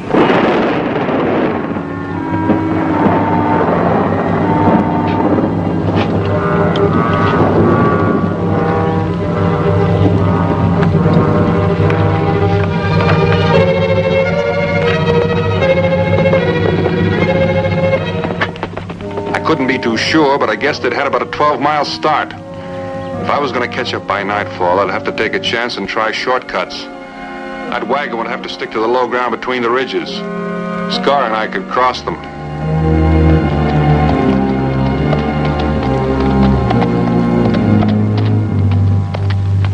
That had to be his camp. There wouldn't be anyone in this country except Indians, and they wouldn't be that careless with the smoke. From the distance, I guessed I'd make it just after nightfall.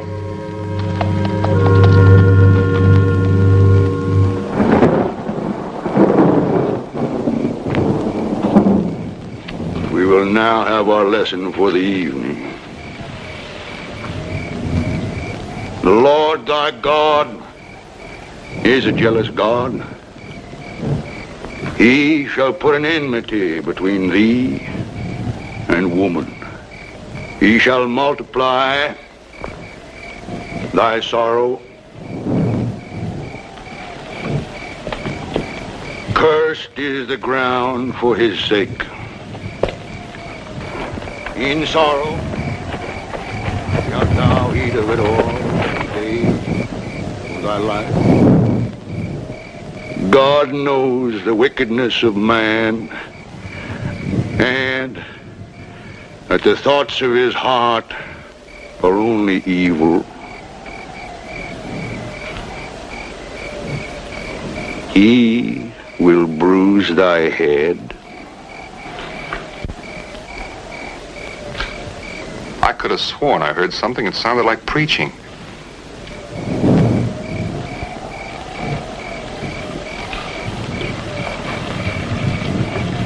Looked like a peaceable family having a peaceable meal. Threw me some. The wind in these hills plays funny tricks with the sounds of the night. All right, woman. You two, Mark. 2 lashes each tonight. Was not so bad. For the good of your soul. Why? I don't understand why. I don't know quite why, but I decided to do something I'd seen animals do. Pretend I was hurt. Hello. Stay where you are, stranger. Who are you? What do you want? My name's Bonner. I saw the smoke from your fire.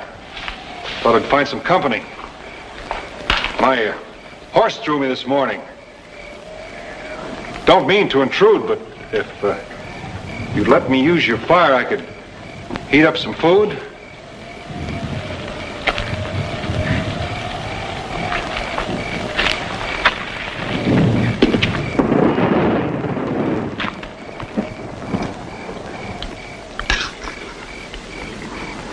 I guess being on the trail alone for a few days gives a man funny fancies.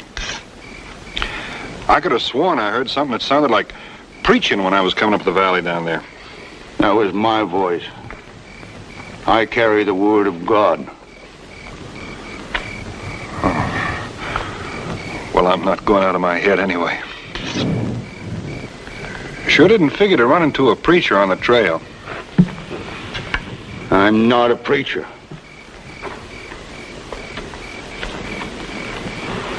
I'm God's own man.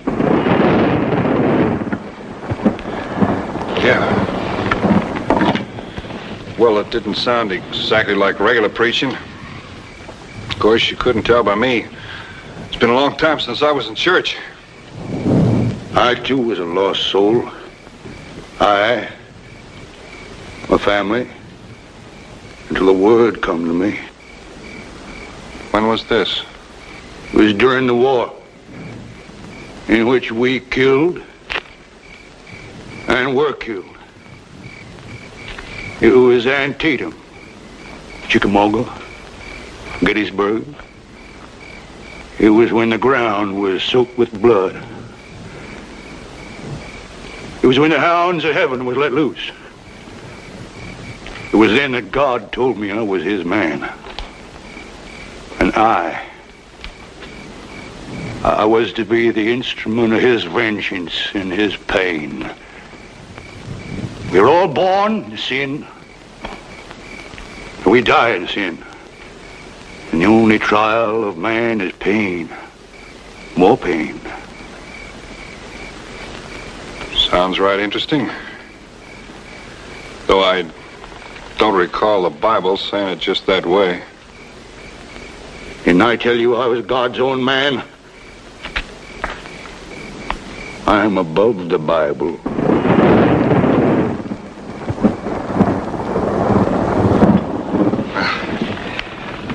I wonder if it'd be too much trouble if I'd bed down over here tonight. Maybe we could continue this talk tomorrow.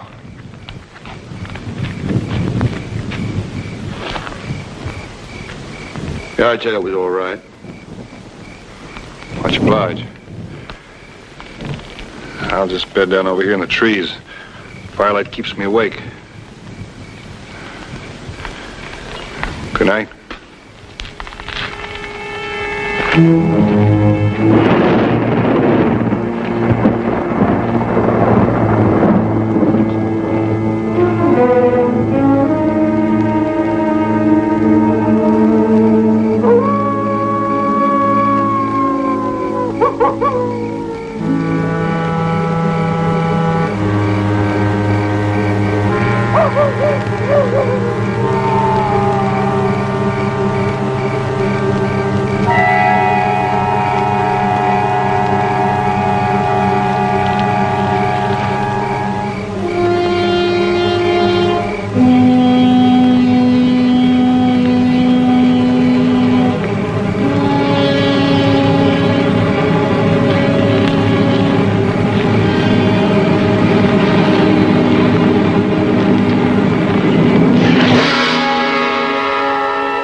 Was it you that dumped him on the doctor's porch, all beaten up?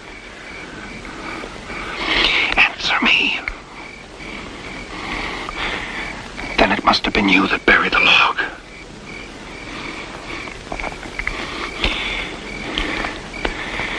Would you and your mother like to get out of this? All right.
off that thing.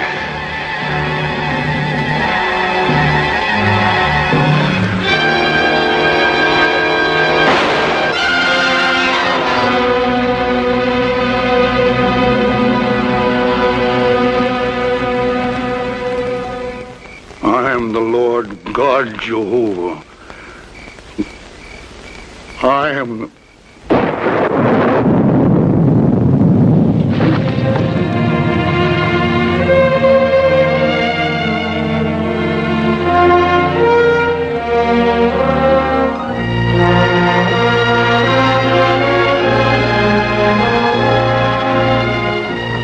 I've lived too close to nature all my life not to know that there's a divine spirit.